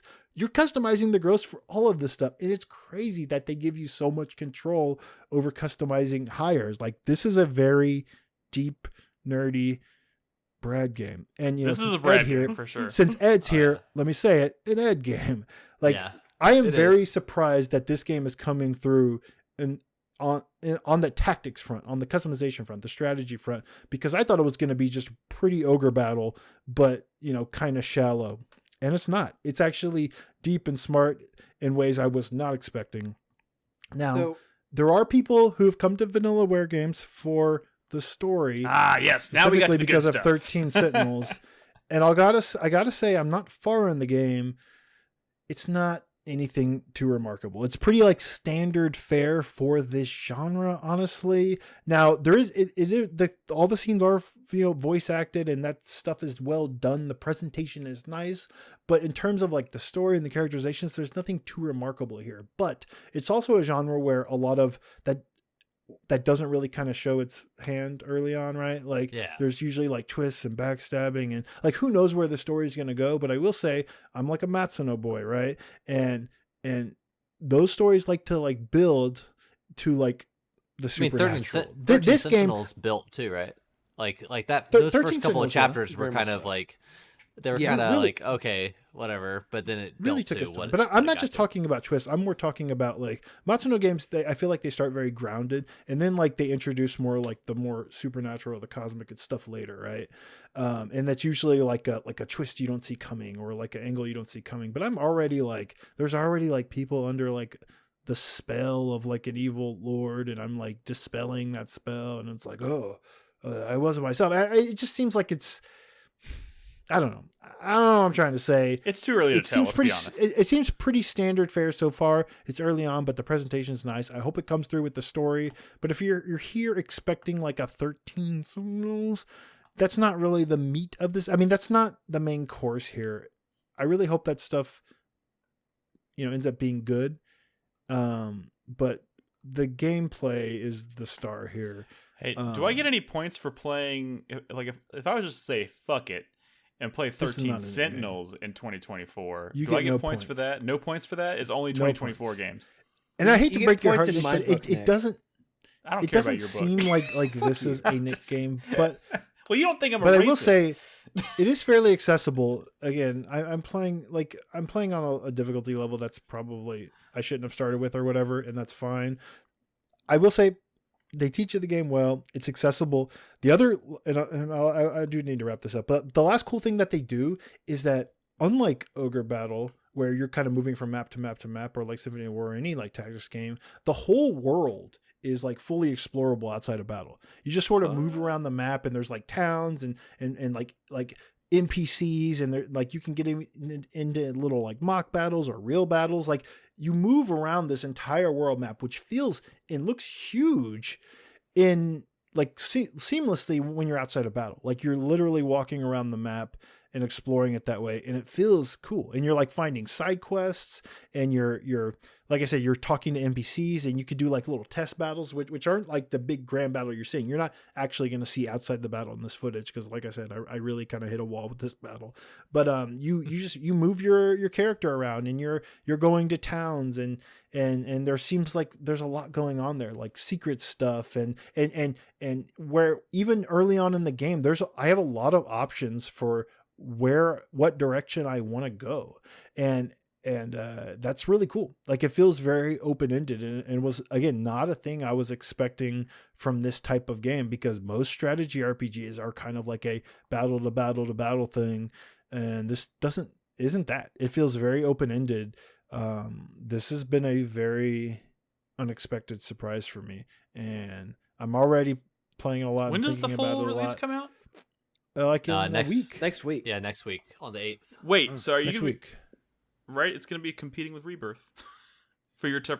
Yeah, anyways. but that's what I'm. Rebirth is what I'm playing on my PS5 and on my television, and this is what I'm playing on my lunch break and in bed, and just That's when fair. the kids are watching fucking Moana or whatever the fuck. It's just that's why I need this kind of game to be on a handheld, because it's the kind of game that's good on a handheld. Yeah. And it feels by good. the way, I don't mean to change subjects too dramatically here, but I tried to squeeze it in when I was talking about Pacific Rift, and I got distracted. But I tried playing Pacific Rift on my Steam Deck. Runs like dog shit. Moonlight saved the day. I can play that game with Moonlight, and it runs like a fucking dream. Thank you, Brad. It really You is. mean Pacific It really Drive? is. Yes, he does. Okay. I was gonna say. Wait, Yeah, what? You kept saying Rift instead of Drive. Really? Yeah, that's a very What is old PS3 Pacific game Rift? at this point. No, I have Pacific no Rift. idea where the word That's Rift like the came from. MotorStorm game. Pacific Yeah. Rift, MotorStorm Pacific Rift. I love that game. Yeah, it's a pretty rad game. No, Pacific Drive. I don't know why I said Rift. That's weird. But yeah, it runs like dog shit. At least as of right now, it runs like dog shit on the Steam Deck. But Moonlight, man, runs like a dream. I'm super excited about this game. If you like these kinds of games, even if you like Fire Emblem, highly recommend it. Just download it, this quote unquote demo, because it's just the beginning of the game, and you have 7 hours, so you'll know if you like it or not. What if I get it on but try- PS5 and then stream that to my PC and then use Moonlight to play it on my Steam Deck? No, what? No, Feels like no, that's too much. Too much? That's too much. Why though? But you could stream your PS5 directly to your Yeah, Steam you Deck could- through yeah. Chiaki. It's not that Look difficult to do. I've done it. Yeah. Look Yeah, into that's Chiaki. fair. I almost did that, but I mean, I don't really know why I'm complaining. You said it runs great on the yeah, it does. It does run Switch, great so. on Switch. Now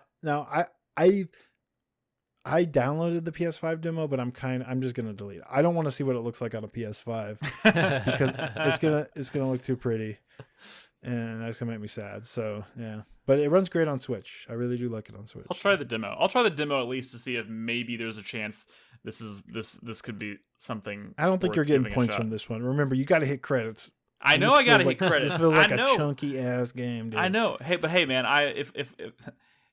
if I could finish Persona, I feel like that'll empower me enough to maybe give this one. Who drafted this one? Chris Davis. Me. Chris Davis. Yeah. This one I think is gonna review pretty well. Yeah, I think I'm you got a good expecting one like right here. mid 80s for this easy. I feel like from what I've played so far, I don't. It is a kind of a niche thing, and it does feel like my whole made for me sort of thing, right? But I think the kind Niche- of people who review this sort of game are gonna. Niche can go either way, right? You have the people that love it are gonna love it. So I think this is a good pickup. I really do. I have seen like dumb comments like, "What is this, an auto battler? How come I have no control in battle?" And it's like, you beautiful idiots. Sterling Sky in chat has clearly not learned anything from Pacific Drive. She's like 89, baby, let's go.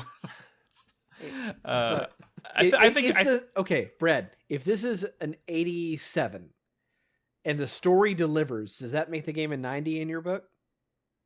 What? What are you asking me? I'm First just of all, there's no way asking, this like- game's gonna hit a 90. It's not gonna hit a 90. I think this has Well, what if it potential to be does? mid to high 80s, but like this kind of game never hits 90. It's I'm not saying deserves it. Japanese paying- niche games are taxed It's because they're paying not. the niche They tax. actually perform well for like AA games if you catch my drift, but only a certain kind of game is allowed to be over a 90 apparently, and it's not this kind of game. So yeah, Very true. That's very true. but it was a strong pickup. It was a strong pickup. For Well, that was a Fantasy pickup Critic. from the heart. Also, real quick, I'm just curious. Like, so last week when we made the bet with Nick, we did not include 13 Sentinels on that list, right? No. It's Yeah. only 2024 games. Only That's the why I 24 asked. games. Okay. That's Because why the I chances asked, of him playing like not a 2024 game are so low, he's not going to get points for that shit. Brad. I mean, I just Every way I look, Brad has zero faith in me. No. It- Look, you play games out of year, but they're the games that you've like been wanting to go back to for a long time. You're not going to play have some 13 random Sentinels ass. installed on my PlayStation. I got the Shut the fuck up! You He's are had it not installed gonna for play 2 13 years. Sentinels, you liar! Hey, but you know what? Like I feel like I want Persona proof of 3, life. I feel like Persona 3 Reload is like the perfect thing to kind of get me in like the frame of mind I would need to be to play 13 Sentinels. Or it'll burn you out on JRPG. Or it'll Yeah. burn me There's out no really fucking hard. way. Also, Uh, 13 Sentinels is not a JRPG. it's not a That's true. JRPG. It's Visual more of a novel. visual novel, but With it's a really tactics good I know. novel. component. No, but I mean it has like the whole high school kids and like that kind of drama Yeah, going but on, right? it's like Lost or something. Like, dude, it's Yeah. not. It's like nonstop. Like, it's a long ass game with like a lot of tactical battles like in between all that nonsense. And it's not nonsense. It's cool, but like it's a lot, dude. Like It Okay, is. real to real play quick 13 question. Sentinels is to devote all of your brain power. Okay, real quick, two things. One, if you're just tuning in, if you did not happen to listen to our podcast from last week, we are referring to Brad has officially challenged me Mm-hmm. to earn 10 points on his scorecard by playing and completing Japanese developed games, right? Because Yes, the long in running joke is 2024. that I don't play a lot of Japanese games. I play a lot of games that you would assume are Japanese, but are actually developed in the You West. start them. I start a lot of Japanese games and don't finish them. I just need to earn 10 points. He's given me the point breakdown, so I kind of know where I know what I'm doing. By the way, you said last week to try and like map it out to 10 points, and I looked on there and I was like, I see several clear paths to 10 points here. Show me your map, dude, because I don't believe you. All right, I will. I'll show you later. But I want to point critique your plan is, yeah, I'm sure you'll have things. because you to say probably had about it. Unicorn Overlord on there, and You know, Sterling Skies in chat was like, I just beat Persona 3 at 95 hours, and I'm sitting here like, I'm like coming up on 40 hours in Persona 3, and I've officially passed the like, because when you eventually finally like realize what the goal is, right? You're trying to kill a certain number of these things, right? I have crossed that point, and there's 12, and I've killed 6 of them. Okay. And I feel Two like the math questions. is not mathing. I have 2 questions here. Number one, the win condition for getting a point is roll credits, right? Roll credits. Okay. Follow up from chat here. Does Nick lose points if he buys the game and doesn't play it at all? No. No. Wait. I mean, that's a funny caveat. But I'm not going to be he doing doesn't that. get anything for buying games. This is what he's been doing his whole fucking life. He buys these games and he dabbles in them and he doesn't Brad, commit to the, it. He doesn't the finish question was, does he get negative points for buying the game and not even starting it? them. negative points. Like, if I bought Ooh. Unicorn Overlord and just never touched it, would I be Ooh, losing I kind those of like points? that because that is sort of like a slap in the face, right? Yeah, and I mean, that's It's just, like, that you know, just- my friend is Japanese. I mean, that's what it sounds like. Fucking Jesus Christ. One of my best Oh, friends man. is Japanese.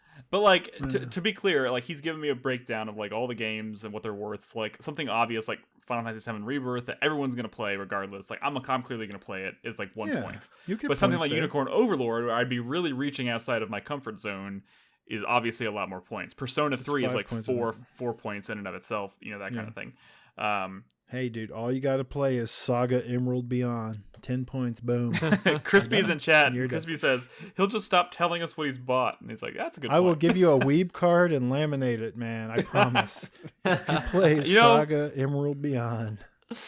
I I feel like if I win this, you should like make me like a Dude. card I can carry in my wallet that you actually go get laminated. A card-carrying member of the Not Racist Club. Oh, Yeah, Otaku. I certify that I do in fact enjoy and appreciate Japanese culture. An official Texas otaku. And this card is coming from a white guy. Yeah, I should not give you that card. That's problematic, I guess.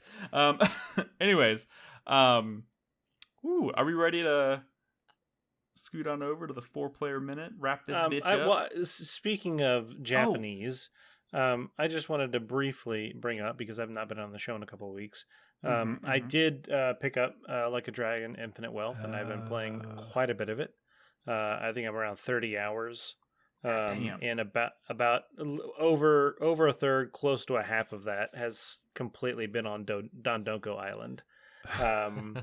Brad's like, yes, I won. I feel dirty. That loop. Yeah. I can't stop.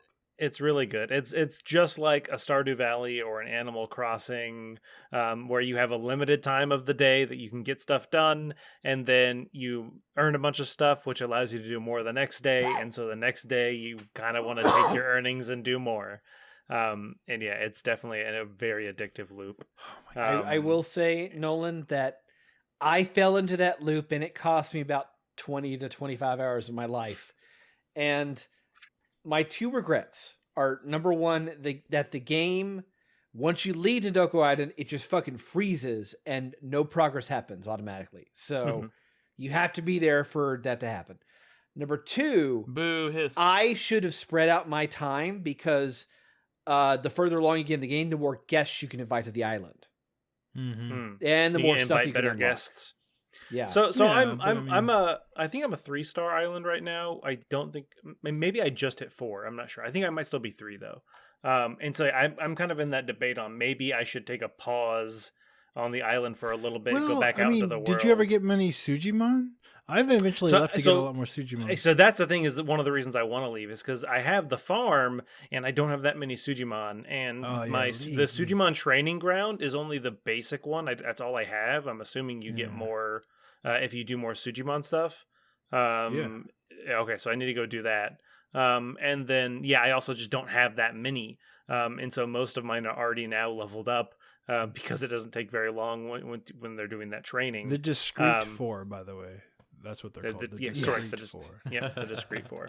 Good. So, like I said, I think I'm at that point where even though there's a decent amount left to do on the island, I want to force myself to leave. Not because I don't want to play, but more so because I want to make the experience even better. And so, yes, I do think I'm going to leave the island and do some stuff in the main game. You get the Sujimancer class, and you can summon Sujimon in battle. It's so cool. That is pretty cool. This game's so cool. That's the one class I haven't tried out yet. All the other ones are just so good. The other thing, speaking of the game, and I don't think this is a spoiler. I'm sure everyone knew that Danny Trejo plays a character in this game. Not a giant. Holy shit, he gives like 110% to his character. Like some of the other main characters in the game, I don't think they're like giving it as much as Danny Trejo is, because holy crap, he fucking sells it in this game. He's a fucking working actor. He is there. Yeah, no, it's like, a lot of the times, and I know Danny Trejo's always been well received and he's been around the block for a while. But man, like a lot of the times when like bigger actors get like roles like this, they're just kind of like there and they say their lines and they leave. Not even just phone it in, but they're just like, hey, I'm saying my lines for the game. Versus him, like I could tell he was in the booth fucking giving it his all. They can't get him out of the booth. Yeah. The thing is, I really like that. With the translation work that Sega does with these games, like I bet there's a lot of cutting room stuff that's just they could never put into the game itself. Maybe, there is one true tragedy with that character. For some reason, they named him Dwight. And I do not understand why they named Danny Trejo Dwight. That's almost funny, right? He has a Hispanic last name. I can't remember what it is. It's like Dwight, like Mendoza or something like that. I can't remember. It's something like that. But yeah, the fact that his name is Dwight is pretty weird. I feel like that's like that. That's just part of like. To me, that makes I total think sense. I think that's on brand sense. for Yakuza. Yeah, exactly. Feels weird. I mean, that sounds. I mean, he's like a ruthless like crime boss. Dwight Mendez. Dwight Mendez. When you say them together, it makes more sense. Yeah. I feel like. am just about to hit hour 70, and I've got, I think, 3 chapters left, and it's just nonstop. They keep throwing stuff at you, man, and you can't escape it. You need to do it. Yeah. Ugh. It's also Chitose in that blue dress is coming for Tifa. Ooh, I don't have Dang, that she yet. rocked it. Yeah. You can unlock shit. that, by the way. That's pretty good. Yeah, you got You know- what? You can unlock it. Is what Oh, Yeah. okay. Unlock a dress for Chitose. Yeah. I will say the shittiest thing about this game is the monetization that's going on. You have to in order to unlock New Game Plus and to have your characters function as Sujimon for your class, you have to spend $20. Like post-release. That is Sujimon, what? Like real dollars? You don't have to spend money Yeah. to unlock the Sujimancer? No, you don't have to spend money to play the Sujimancer. But if you wanted to have your other party characters play as Sujimon, you have to pay that money. My guy, Yeah. have you been to the DLC section of the Steam page for this game? It's If bad. you just want to quickly add all DLC to cart, it's just a short, small amount of $158. Holy Yeah, that shit. shit's been rotten. That shit's been rotten for a while. And yeah, Sega's bad at it, has been bad at it. You know, a lot of these, I mean, God, that's the industry we live in. It's pretty shit, but it's easy to ignore. I did buy the I think it was like $5 or something. Maybe more, actually. I don't know. But the one that unlocks the football player class and the tennis player class. Yeah. And I'm so cool. tempted. It's so cool seeing like Adachi as a football player, like throwing footballs and shit. The special job set, that one. Yeah, special. Yeah, job it's set, $5. Yeah. recommended. But the other thing that I will say is that it's frustrating that while it's nice that you have that music player, it sucks that you can't bring in your own music like you could in like Subnautica. Because as I'm on like Dondoko Island, I really wanted to bring in some like Animal Crossing music. So You I just can had like a unlock some YouTube good video stuff. playing in the background. Yeah. With the music Yeah, for that Animal would be Crossing as I nice. was doing Ooh. it. I found Now a that you couple say of that. mods. Yeah, dude, it was nice kind of playing around with the Animal Crossing music going. But I found a couple of mods, but they weren't very straightforward. And also, it's like, hey, here's a mod to change the music with the music I'm giving you. Like, you couldn't bring your own still. It's like, why would You can unlock mod it? But a lot of music that is actually No, pretty for good. sure. What sucks is that the playlist is limited to 10 songs, and it I don't drives know me why they did fucking that. crazy. that's weird. But like all of the little mini games, they almost all have a couple of like tracks you can buy, and they're real cheap. And like even for the ones Yeah. like if you do shogi, I have no idea how to play shogi. It's just like weird chess, right? But if you do like the puzzle mode, like the puzzle challenge, like the first one is literally just place one piece to get like a checkmate. Mhm. And you get like enough points to buy like the 2 tracks. And a lot of them are like Nice. that, right? Yeah. Just do the mini games a little bit and you'll get enough points. They don't charge everything else. You pay an arm and a leg, but they knew to make those really cheap, which is nice. So, Yeah. but yeah. Cool. Awesome. That's all I wanted to say about Yakuza, or sorry, not Yakuza. Infinite, like a Dragon Infinite Wealth. Sorry, I'm I just didn't mean continuing to play it. move right past Yakuza. I just forgot because you weren't on last week. You and we put talked all about the it. stuff on Dondoko Island, like the bars and all that stuff. It would be so cool. I had this thought: if you could do all of the mini game stuff on the island, you could just go do karaoke when you put in a karaoke bar, or go play Yeah. darts when like do all that stuff on the island. Especially because like at night, like a lot of these places they glow. I crafted The lighting effect is Kamurocho cool. Arch. Yeah. Oh, it looks so beautiful. I was kind of talking about it with Bernadette the other day, and I was kind of like, man, from what I've been experiencing with it and what I've been reading online about it, I would not be surprised if we don't see more of this in some capacity, be it like hope so, an but we've seen expansive them- DLC with more. Like a or Dondongo. I don't know how to say that. Dondoko. Dondoko Island. But I've expansion? seen them throw away these Mhm. awesome games before, you know? But I think yes and no. Like, this is not like the hostess club Management or the retail yeah. management. This is so much more. Like I said, Yeah, while true. yes, I I would love did to see do it the come retail back. management for a while, and I did the Hostess Club for a while. I kind of played a couple and then went off to the main game and then played a little bit and went off to... I have been doing this for fucking 12 hours straight. The loop That's is all fucked I up. have It's too been addictive. doing. It's I so felt good. gross the other day, nonstop. I needed to do shit around the house, and I'm like, I can't stop. One more loop. And I'm like, I'm gonna go wash the dishes. And I'm like, Malia, play for me. I'll watch, play for me. We got shit to do. Take the team that made The Man Who Erased His Name and charge them with making a dedicated Dondoko Island Dude, game. it could do so well though. Yeah. All right, anyway, that's it. We can move on. Yeah. Sorry. Yeah. All right. Well, why don't we just 4-player minute? Actually, Nolan, would you like to start us off this week? Sure. Let's do it. Am I going now? Yeah, go for it. Okay, cool. Final thoughts. All right, my 4-player minute starts now. So this past weekend was the Pokemon Go Sinnoh tour, and so Bernadette. That's why and I saw so many people in the park. Yep, yeah. So Bernadette and I went to our local park, and we were playing a bunch there, and then we went to the local university and we walked around there a lot. I so wish I would have had Pokemon Go when I was in college. Because oh my god, it's so nice to play on a university campus. But that was a lot of fun this weekend. There are a couple of announcements because today's technically Pokemon Day. They announced a few things, nothing huge by any means. Yeah, nothing, new Legends game though. But yeah, so the one thing they 2025. did very, very much tease, similar to when we learned about Metroid Prime 4, is they just have announced that Pokemon Legends Z. So I guess this is like Arceus Legends, like Arceus, but Legends Z, and that's literally all we know. I think some other people on the internet have been like, "Oh, we think it's this." Yeah, so that smells like a Switch 2 game. So Pokemon X and Y came out for the 3DS, and Correct.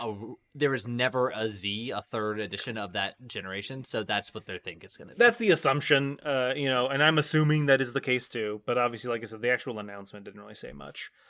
So definitely excited for that one. I loved Arceus better than Scarlet Violet, in my opinion, in regards to playability and how well the game runs. Yeah, because it ran very smooth compared to Scarlet and Violet. But yeah, man, my sweat is this Dondoko Island. I just keep playing it, even though, like I said, literally, Does your island look nice? It looks. I spent so at first I was nicer just than throwing yours. shit everywhere. And then I honestly spent about an hour, maybe about, kind of reorganizing everything to make it look a little nicer. I still haven't unlocked money multiple for like areas. fences and bushes and trees and shit. Yeah. I'm working on it because I have not used the feature to visit people's islands, but I do kind of want to play with that too. It's interesting, similar to Animal Crossing, visiting other people's islands or whatever. And so yeah, and then that's I think that's it for me this week. Okay. Ed, would you like to go next? What the fuck, Nick? I know I'm going off script here. We're doing it out of order. Ed looks like I may have. Okay, I'll go next. No, Brad scared me. So obviously incredibly hyped for Final Fantasy VII Rebirth. I am all in on Final Fantasy VII stuff. My sweat is that my parents come on Friday to visit us, which is lame. So you're not going to see your parents much. Yeah, we'll see. That PS Remote Play to my Steam Deck is looking mighty fine right now. Yeah. So yeah, and then Brad, you might have your eye on this one, but Solium Infernum has like high 80s on Metacritic and stuff like that. Like a strategy game or grand strategy game or whatever. Yeah. I don't know. I got my eye on it. I might give it a shot. See what's up. That's there. a game I could only play in front of a PC, and I just am never in front of my PC anymore. So. Yeah, that's a good point. I should check to see if it has good Steam Deck compatibility. I mean, that's not a Steam Deck game. Yeah, I know, but we'll see. Hey man, I don't know. I don't know anything much about this game in particular, but Joel, Joel, he bought a Steam Deck, right? All the games he plays on Steam Deck are like Total War games, like games that are like how the fuck are you playing? Like, and he showed me his Steam Deck the other day. He has like 8 or 10 games of that genre on his I love Steam it. Deck, and that's all he I love has. That's And I'm great. like, That's funny. what? That is something. Is he excited about that Total War game where Oh yeah. the modern military like comes into what is that game called that's coming out? Chris Davis would know. Now you're putting me on the spot. I got to look it up. But It's no, like that looks a absurd. That looks so a strategy fun. game where it's like, knights and stuff, and then all of a sudden it's an Apache helicopter like bombing them all. It's like a isekai, right? I would not be He's the surprised guy. at all if that is on his radar, but I will try to get an answer from him next time I see him. Yeah. So yeah, I mean, Kill like kingmakers. the only other thing that I'm like reflecting on is how it's the end of February. We're already like 1/6 of the way through the year, and I've just been playing Crazy. Final Fantasy VII stuff this whole year, basically. That's pretty weird to think about. Which is it's fine. I'm having a grand old time. I think I've kind of decided like I'm just gonna play the games that I want to play in the moment instead of like trying to chase after the new hype and just enjoy my time because, I'm looking at all these games on my like want list, and I'm like, I don't know. I just want to play the game that I want to play in the moment. I have been playing Wargroove 2, a good amount of that, and I mentioned in the break I've been playing a lot of Fire Emblem, so I'm finding ways to make myself happy. Hey man, So. if you play what you want to play, you're still gonna have plenty of stuff to talk about. That's exciting. Oh yeah. Yeah. I do want to give Prince of Persia a try. Nick, did you ever finish it? I did finish that Yeah. game. It's spectacular. Highly Yeah, so recommend. That's on my hit list. In next year once I finish Rebirth and that game Dragon's Dogma 2 somehow I honestly feel like Prince of Persia may have somehow paid some kind of tax, even though it's not an indie game. Is it paying a Ubisoft tax? Maybe I don't know, but like Could be. that, It didn't pay a It's- tax. It did really well. like kind of PC 87. But 87 PC is Gamer. like a really good score. PC Gamer like fuck that score. I'm just saying, like that Prince of Persia is way Uh. better than I think anybody expected, and it's Yeah, but 87 is a good score for a fucking side scroller. I mean, it's usually those games are down in the low 80s, right? Look at your Yeah. Ultra score. right. 87's good. 87's real good. All right, Chris Davis, you're up. I'm not certain you want me up next because I am a Debbie Downer this week. right, then I'll Speaking go. of PC Gamer, Chris, like they gave Last Epic a 60. Sorry. I look. I'm gonna start writing up my eulogy pretty soon. So like, let's just. Don't count yourself out yet. Just keep going. You I'm might already surprise done, yourself. man. I thought I was fucked after Redfall last year, and I still ended up in like 4th place, which is better than Yeah, but you didn't draft 9 games in January. that is true. That is true. I did not do that. Anyways, go ahead, Chris Davis. My 4-player minute is all about the sad news today that Sony Interactive Entertainment is laying off 900 workers, or 8% of their total workforce, across all their regions. They're shutting down their shocking London places too. They're shutting down the London studio, which was their VR focused studio. So that's not a good sign with the PSVR 2 at all. They canceled a Twisted Metal game that was in development. That was a live service Twisted game. Metal. Yeah, that was from Fire Sprite. Long rumors / leaked. We knew it was Fire Sprite. Yeah, But that's I don't know how I feel about that, honestly. I have a feeling that it was going to come out and not be what I wanted anyways, but I would hate to hear anything Twisted Metal related being canceled, especially when like even the show got greenlit for a second season. To see the game just I think this is killed less like about a that's Twisted Metal game being horrible. canceled and more about games as a service games being canceled, because I feel like they're just well, trying to yeah, like- you say that, but also one of the biggest games of the year is Helldivers 2. No, I which know. was a I'm just surprise saying. blow-up. I don't think Yeah, but- that I can't help but feel like that decision was more about we have to purge a certain number of games as a service games as opposed to fuck Twisted Metal. I just wanted to see it. I just want to see it and then be mad at it. Damn it. yeah, it sucks. But real quick about Helldivers 2, that was published by Sony. Arrowhead is not owned by Sony. Yeah. So Oh, anyway, real quick, real quick, Chris Davis, just because Nolan said he has a hard out in a few minutes, are you prepared to, do you know what needs to happen on the stream when he ducks out? I mean, I can Uh, just honestly, I can leave my cam on. I'll be back in Okay. like 20 minutes. I gotta step away for. Oh, okay. yeah, Gotcha. if you could do that, I appreciate it. Although I don't have a setup for that for a 5 cam thing.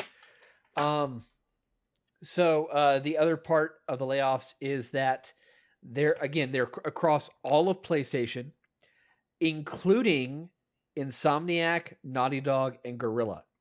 It's fucking crazy. The three insane. biggest studios they have.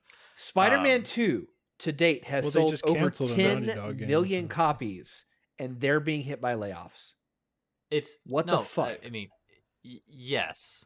But Sony. you saw is, the Insomniac Sony, leaks. Sony is blanketing their entire division, right? And so they're gonna pick from some studios that have bloat. And unfortunately, bloat means people, but like, Yeah. from a strict business decision, it does make sense to selectively pick some people.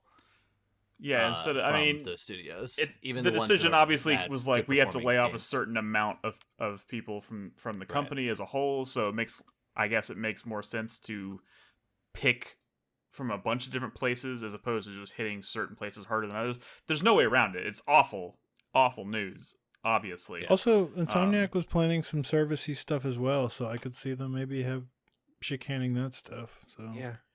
Yeah. Real bad optics here. 5 days ago, the London studio, like, they put out a social media post of a bunch of the studio leads doing a goodbye photo with Jim Ryan, and 5 days later, all of those people are laid off. All of them have lost their jobs. Every single What? one in the did photo. you fact check? I saw Every the one in tweet, the but I photo mean, has lost their it job. seemed That's So fucked pretty- up. That's so fucked I up. saw the You know, tweet. we've been obviously the whole industry has been talking about like kind of just the unsustainability of AAA Seems like game it, development for years, right? And for so long, it's like some people have been like, rightfully so, like this is not sustainable. Something has to change. This, and unfortunately, I feel like we finally hit that tipping point, and this is like something has to give, right? And things are starting to give, and unfortunately, this is what that looks like. And but like it didn't Yeah. have to be this way. Like it just did. I think- like, from the get go, it didn't have to be this way. I think it's also like ripple effects from the pandemic hiring and stuff like Yeah. that too. Like Yeah. What they some of say. these, I wouldn't be surprised if some of these layoffs were also like people working from home and stuff like Yeah. that. And like I think the games industry is a little bit of a lagging indicator on some of this stuff because of the nature of their release cycles, which are so much longer than anything else in the software industry. Yeah. And so like I don't know if that makes me hopeful or like at least like a little I don't know. I feel like we're towards the tail end of some of these layoffs. Like some of these companies are realizing that money isn't free anymore and needs to right size, I guess. Yeah, I I mean, mean, and The fact Sorry, of I the matter don't mean to- is that everyone overhired during the pandemic because video games became highly profitable. But And money was when- free. It was free. You could take out a loan for 1% interest. Like Yeah, it was crazy. but when your game makes hundreds of millions of dollars of profit past your development costs, and you're still laying people off, like that's just the worst image you could possibly have. And I the mean- worst part Captain is, like, Chris Davis. most of these people aren't going to be able to find a job in the industry anymore. They're going to go away. And you're going to lose all that experience, all that talent who know how to do these things. And then think about all the potential companies that would hire these customers or these employees. They're not looking at a resume for X amount of years worked at X studio, or that what they're looking for is a portfolio of projects that they've worked on, that they've shipped, and that are successful. So like they are Yeah. fucking over so many fucking people today. I just can't help but feel like this. I mean, layoffs are obviously a natural part of the tech industry, or a lot of industries, obviously. But like, I feel Working. like the working industry, I suppose. But we're talking about video games here. I can't. This is just, it's so frustrating when it's like, if some of these people at the top would just take pay cuts and still be filthy fucking rich for the rest Yeah. of their life, a lot of this wouldn't be necessary. And it's so fucking gross. But anyways, you're right. You were a downer, but I did see it coming. Somebody had to talk about it. Is there anything else you want to say about it before we move on? Or It's not the only company that in the video game industry that cut jobs today. I won't go into the details, but like we're over Deck 9. 4,000 layoffs in less than 60 days at this point. Yeah, Deck 9 had to cut 20% of their and it's really, it's really bad when like companies are announcing this and like their like optics, like their social media stuff is like, yep, us too. Like it's, I mean, I guess a positive like spin on this video game industry doesn't pay well. Take your skills, go to another industry that, or like even in software or whatever, take your skills, go there, and you'll probably be paid better and have a better but that's quality a of life boring and work-life job. balance. Video games, you take the lower pay because you're passionate about video games. Jesus Christ. I'll tell you what. When you double your salary, that passion goes away very quickly. You know, you can use your passion towards like actually having fun playing video games instead. It's true. Hey, what I will say, and this is a desperate attempt to find any kind of silver lining here, and it's not really, but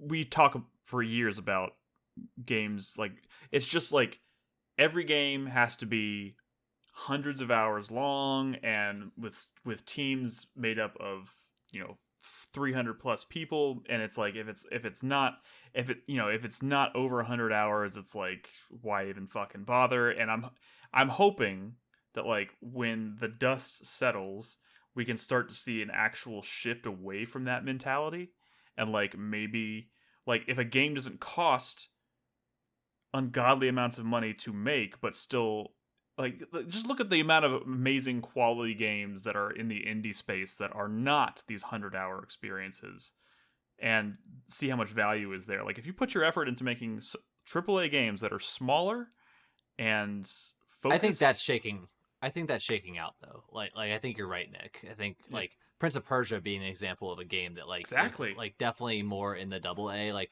Did top that even level of do AA. well? I mean, it scored well. but like just think of it. Compare that to Skull and Bones, If everybody starts to shift in that direction, right? If everybody starts to adopt that new mentality of like, okay, AAA doesn't have to be what it used to be. We can start, like, if The Last of Us Part 3 comes out and it's like a 10-hour game instead of having to be this like 30-hour experience, but it's a tight experience, it's fun, it's has the same like production value, and it tells a really good story. I don't think anybody's gonna care that it's a third the length of The Last of Us Part 2. You know, I think people That's paying not true. $70 will care.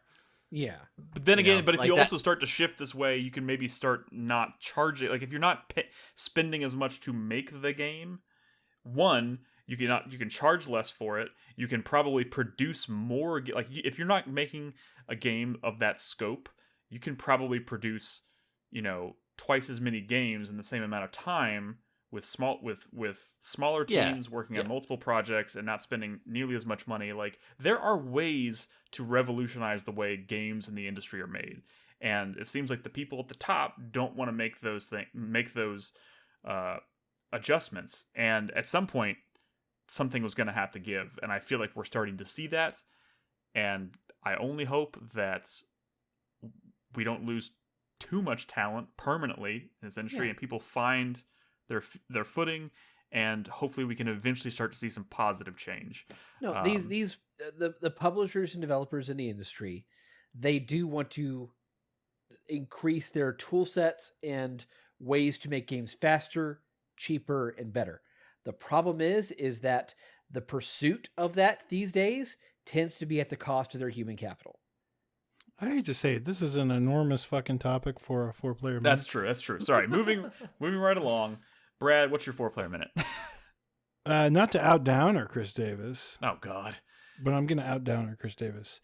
I forgot to mention it last week, but Yoshitaka Murayama, the creator of Suikoden, passed away, which is mere weeks away from the launch sad. too. But yeah, weeks away. He also successfully kickstarted Ayuden Chronicles years ago, and that game releases in April. And man, it's such a sad thing, especially like when he was right there about to ship, the spiritual successor to Suikoden, which whatever. I mean, I just feel bad for his family and friends because it's a really sad thing, and it's a series I care a lot about, and he was sort of like the last shepherd of it, I guess, at this point, creating Ayuden, because we know, Konami obviously doesn't give a shit. So really sad. Hate that I forgot to mention it last week, but rest in peace, man. I hope Ayuden kicks ass because, damn, it's gonna be bittersweet, I think, when that game drops. Yeah, for sure, for sure. Anything else you wanted to say in your 4 No, that's it. That's it. Man. So I made the decision to put down Ultros. I'm trying to kind of like, I'm trying to be more mindful of, like, we talked about it a lot, where it's like normalize putting something down if you're not necessarily not enjoying it, but if something is, if you're pushing against the grain, right, and it's just like, okay, be okay with it. And I was actually... Are you saying it overperformed on Fantasy No, Critic? I mean, I think it's actually a pretty Metacritic? accurate score. The problem I was having with Ultros is that I was like 11 hours into the game, and I still felt like I didn't quite understand what the overall goal... I still felt like I was just like going in directions and not really sure what impact I was having on the progression of it. So I don't know. I just decided, I mean, I didn't, like, I still own it. I can go back to it whenever I want, but I decided I'm putting it down for now. I'm going to focus on Persona. I'm going to focus on Pacific Drive. So that's what I've been doing. Wait a minute. This was developed in Sweden, not Japan. What game? You sure you mean to put this down? Oh, Ultra. Fuck Ultras? you. Fuck off. Oh yeah, and the last thing I want to say is, and this came up last night when I was streaming Final Fantasy VII Remake, is that, like, I still think in the back of my mind, because I love what they've done with the Final Fantasy VII Remake, right? I think it's great. But like I keep thinking about that other project that that has been stewing, that people seem to are like 90% convinced is real at this point because of the leak. But like there's a Final Fantasy IX remake, and Final Fantasy IX is my favorite Final Fantasy game ever made, and it's to this day. And I keep thinking about it, and I love what they've done with Final Fantasy VII, but God, I hope that if they announce that Final Fantasy IX remake, it is the polar opposite of what they did with Final Fantasy VII Remake. I hope they make something that is like true to the original game in terms of its like scope, its presentation. Like, look at Final Fantasy VII and look at Final Fantasy VII Remake. It is like this like big, like this huge, big budget, ultra realistic, cinematic game, and it's fantastic. But I've wanted for years for Square Enix to go back and make a Final Fantasy game that was like still kind of stylized and isometric and less about like sci-fi fantasy and more about like kind of leaning more towards like medieval fantasy, which is kind of they how did I've always that, felt and those about. games sucked. There were those Tokyo RPG Factory. I know, games. but those were never the A team. Like I want like I want the studio. Like I want a studio. Let's just say hypothetically, the studio that made Final Fantasy 16 to go back and like make a game more like Final Fantasy 9 in the modern era. And I'm just really hoping that whenever we get that, if we get that Final Fantasy 9 remake, it feels like a really beautiful modernization of 16 that was original your game. It's all fantasy. Wait, what? 16 was your game. It's all Right, fantasy. You've been saying. Right, and that's the shit that I really loved about it. My problems with Final Fantasy 16, not really concerned with like the subject matter of like the story or whatnot, or the vibe. I still love the vibe of the world they created there. Hey, by the way, when they inevitably release that Final Fantasy 16 DLC, I'm probably gonna play it. Even though I bitch about that game all the time, I'm gonna fucking play it. So, anyways, I just wanted to get that off my chest. I hope we see that Final Fantasy 9 remake this year, and I hope it is just a beautiful, faithful modernization of that original game. And that's all I'll say about that. I'm pulling for a Final Fantasy IV remake. Or, whatever. Final Fantasy... They already did that. Oh, come on. That 3DS one doesn't count. I'm talking about he said it out loud. Final Fantasy VII remake version of what? 4?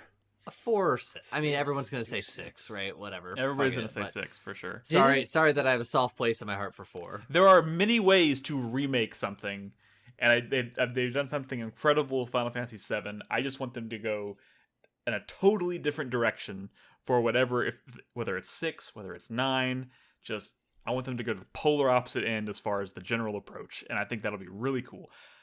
Anyways, it wasn't. that's it. It wasn't Nomura that said it, I don't think, but there was some Square Enix executive that said that a remake of Final Fantasy VI on the scale of 7 Remake would be impossible for them. Something then like don't that. make it on the scale of the 7 remake. Not everything has to be. This is the problem with the industry. Like, No. stop. You want it on the scale of remake, not on the scale of rebirth. Sure. But like, and I saw somebody recently who was like, "Hey, say what you will about like splitting Final Fantasy VII Remake into 3 games, but honestly, I think that is probably the smartest thing they could have done, just from a business standpoint and from a like you want to pay for the development of a huge remake like this, split it up into 3 games and get and sell the 3 different products. Like, it sucks that we've gotten to that point." But like, if you want to make a game like that, that might be the fucking answer. But again, not everything has to be like that. Remaking Final Fantasy 9 or 6 doesn't have to look like Final Fantasy 7 Remake. I feel like I think people higher up need to get that shit out of their head. Though it is welcome when it does happen. So here we are. Anyways, that's our show tonight, guys. Thank you so much for tuning in. Thank you for everyone who tuned in on YouTube to watch us. Who knows if we're going to keep doing this? We'll see. Maybe we'll do a few weeks worth and just kind of see what kind of dividends it pays for us, if any. But thank you, everybody, of course, who watched on Twitch. We don't actually care about the dividends. This is not any extra, like, is it? No, this costs money, what we're doing. Yeah, It costs money. It costs To money, dual stream? yes. We are. There's gotta be a free way to do it out there. Support us on Patreon or Yeah, support us on Twitch. There's no way there's not a dual free streaming version. it like this. If we end up continuing to do this, it costs money, and we're not obviously the biggest production house here. We're not the biggest podcast in the world. So we appreciate any and all support. But anyways, Well, fuck the YouTubers then. Jesus. hey, if you like, Christ. if you're watching on Just- YouTube and you haven't already, hit the bell. Take it out of They don't Chris's hit the paycheck. bell. Hit the it's bell. already coming out of my paycheck. Yeah, it is. Actually, it literally came out of his paycheck. Actually, no, it literally came out of his wallet this week. Wait, how much does it cost? Well, let's end this show. So let's- I want to ask about that. This Hey, seems Brad, crazy. if you've been paying attention to our meetings channel in Discord, you'd already know the answer to that. Anyways, guys, thank you for listening I to our heard you show. say. 4playernetwork.com is, of course, the website. Ed, thank you for being here. It's great Yeah, to of have you course. on more often. We'll It was see you fun. soon, I'm sure. I like And, to reminisce about Fantasy Critic. It's my favorite pastime. Favorite pastime. Anyways, guys, we'll be back next week. We'll talk about our first look at Final Fantasy VII Rebirth, I'm sure. In the meantime, y'all be good to each other. Play video games. Good night. And fuck Sora, fuck Roxas, and fuck Nomura, fuck you. Perfect.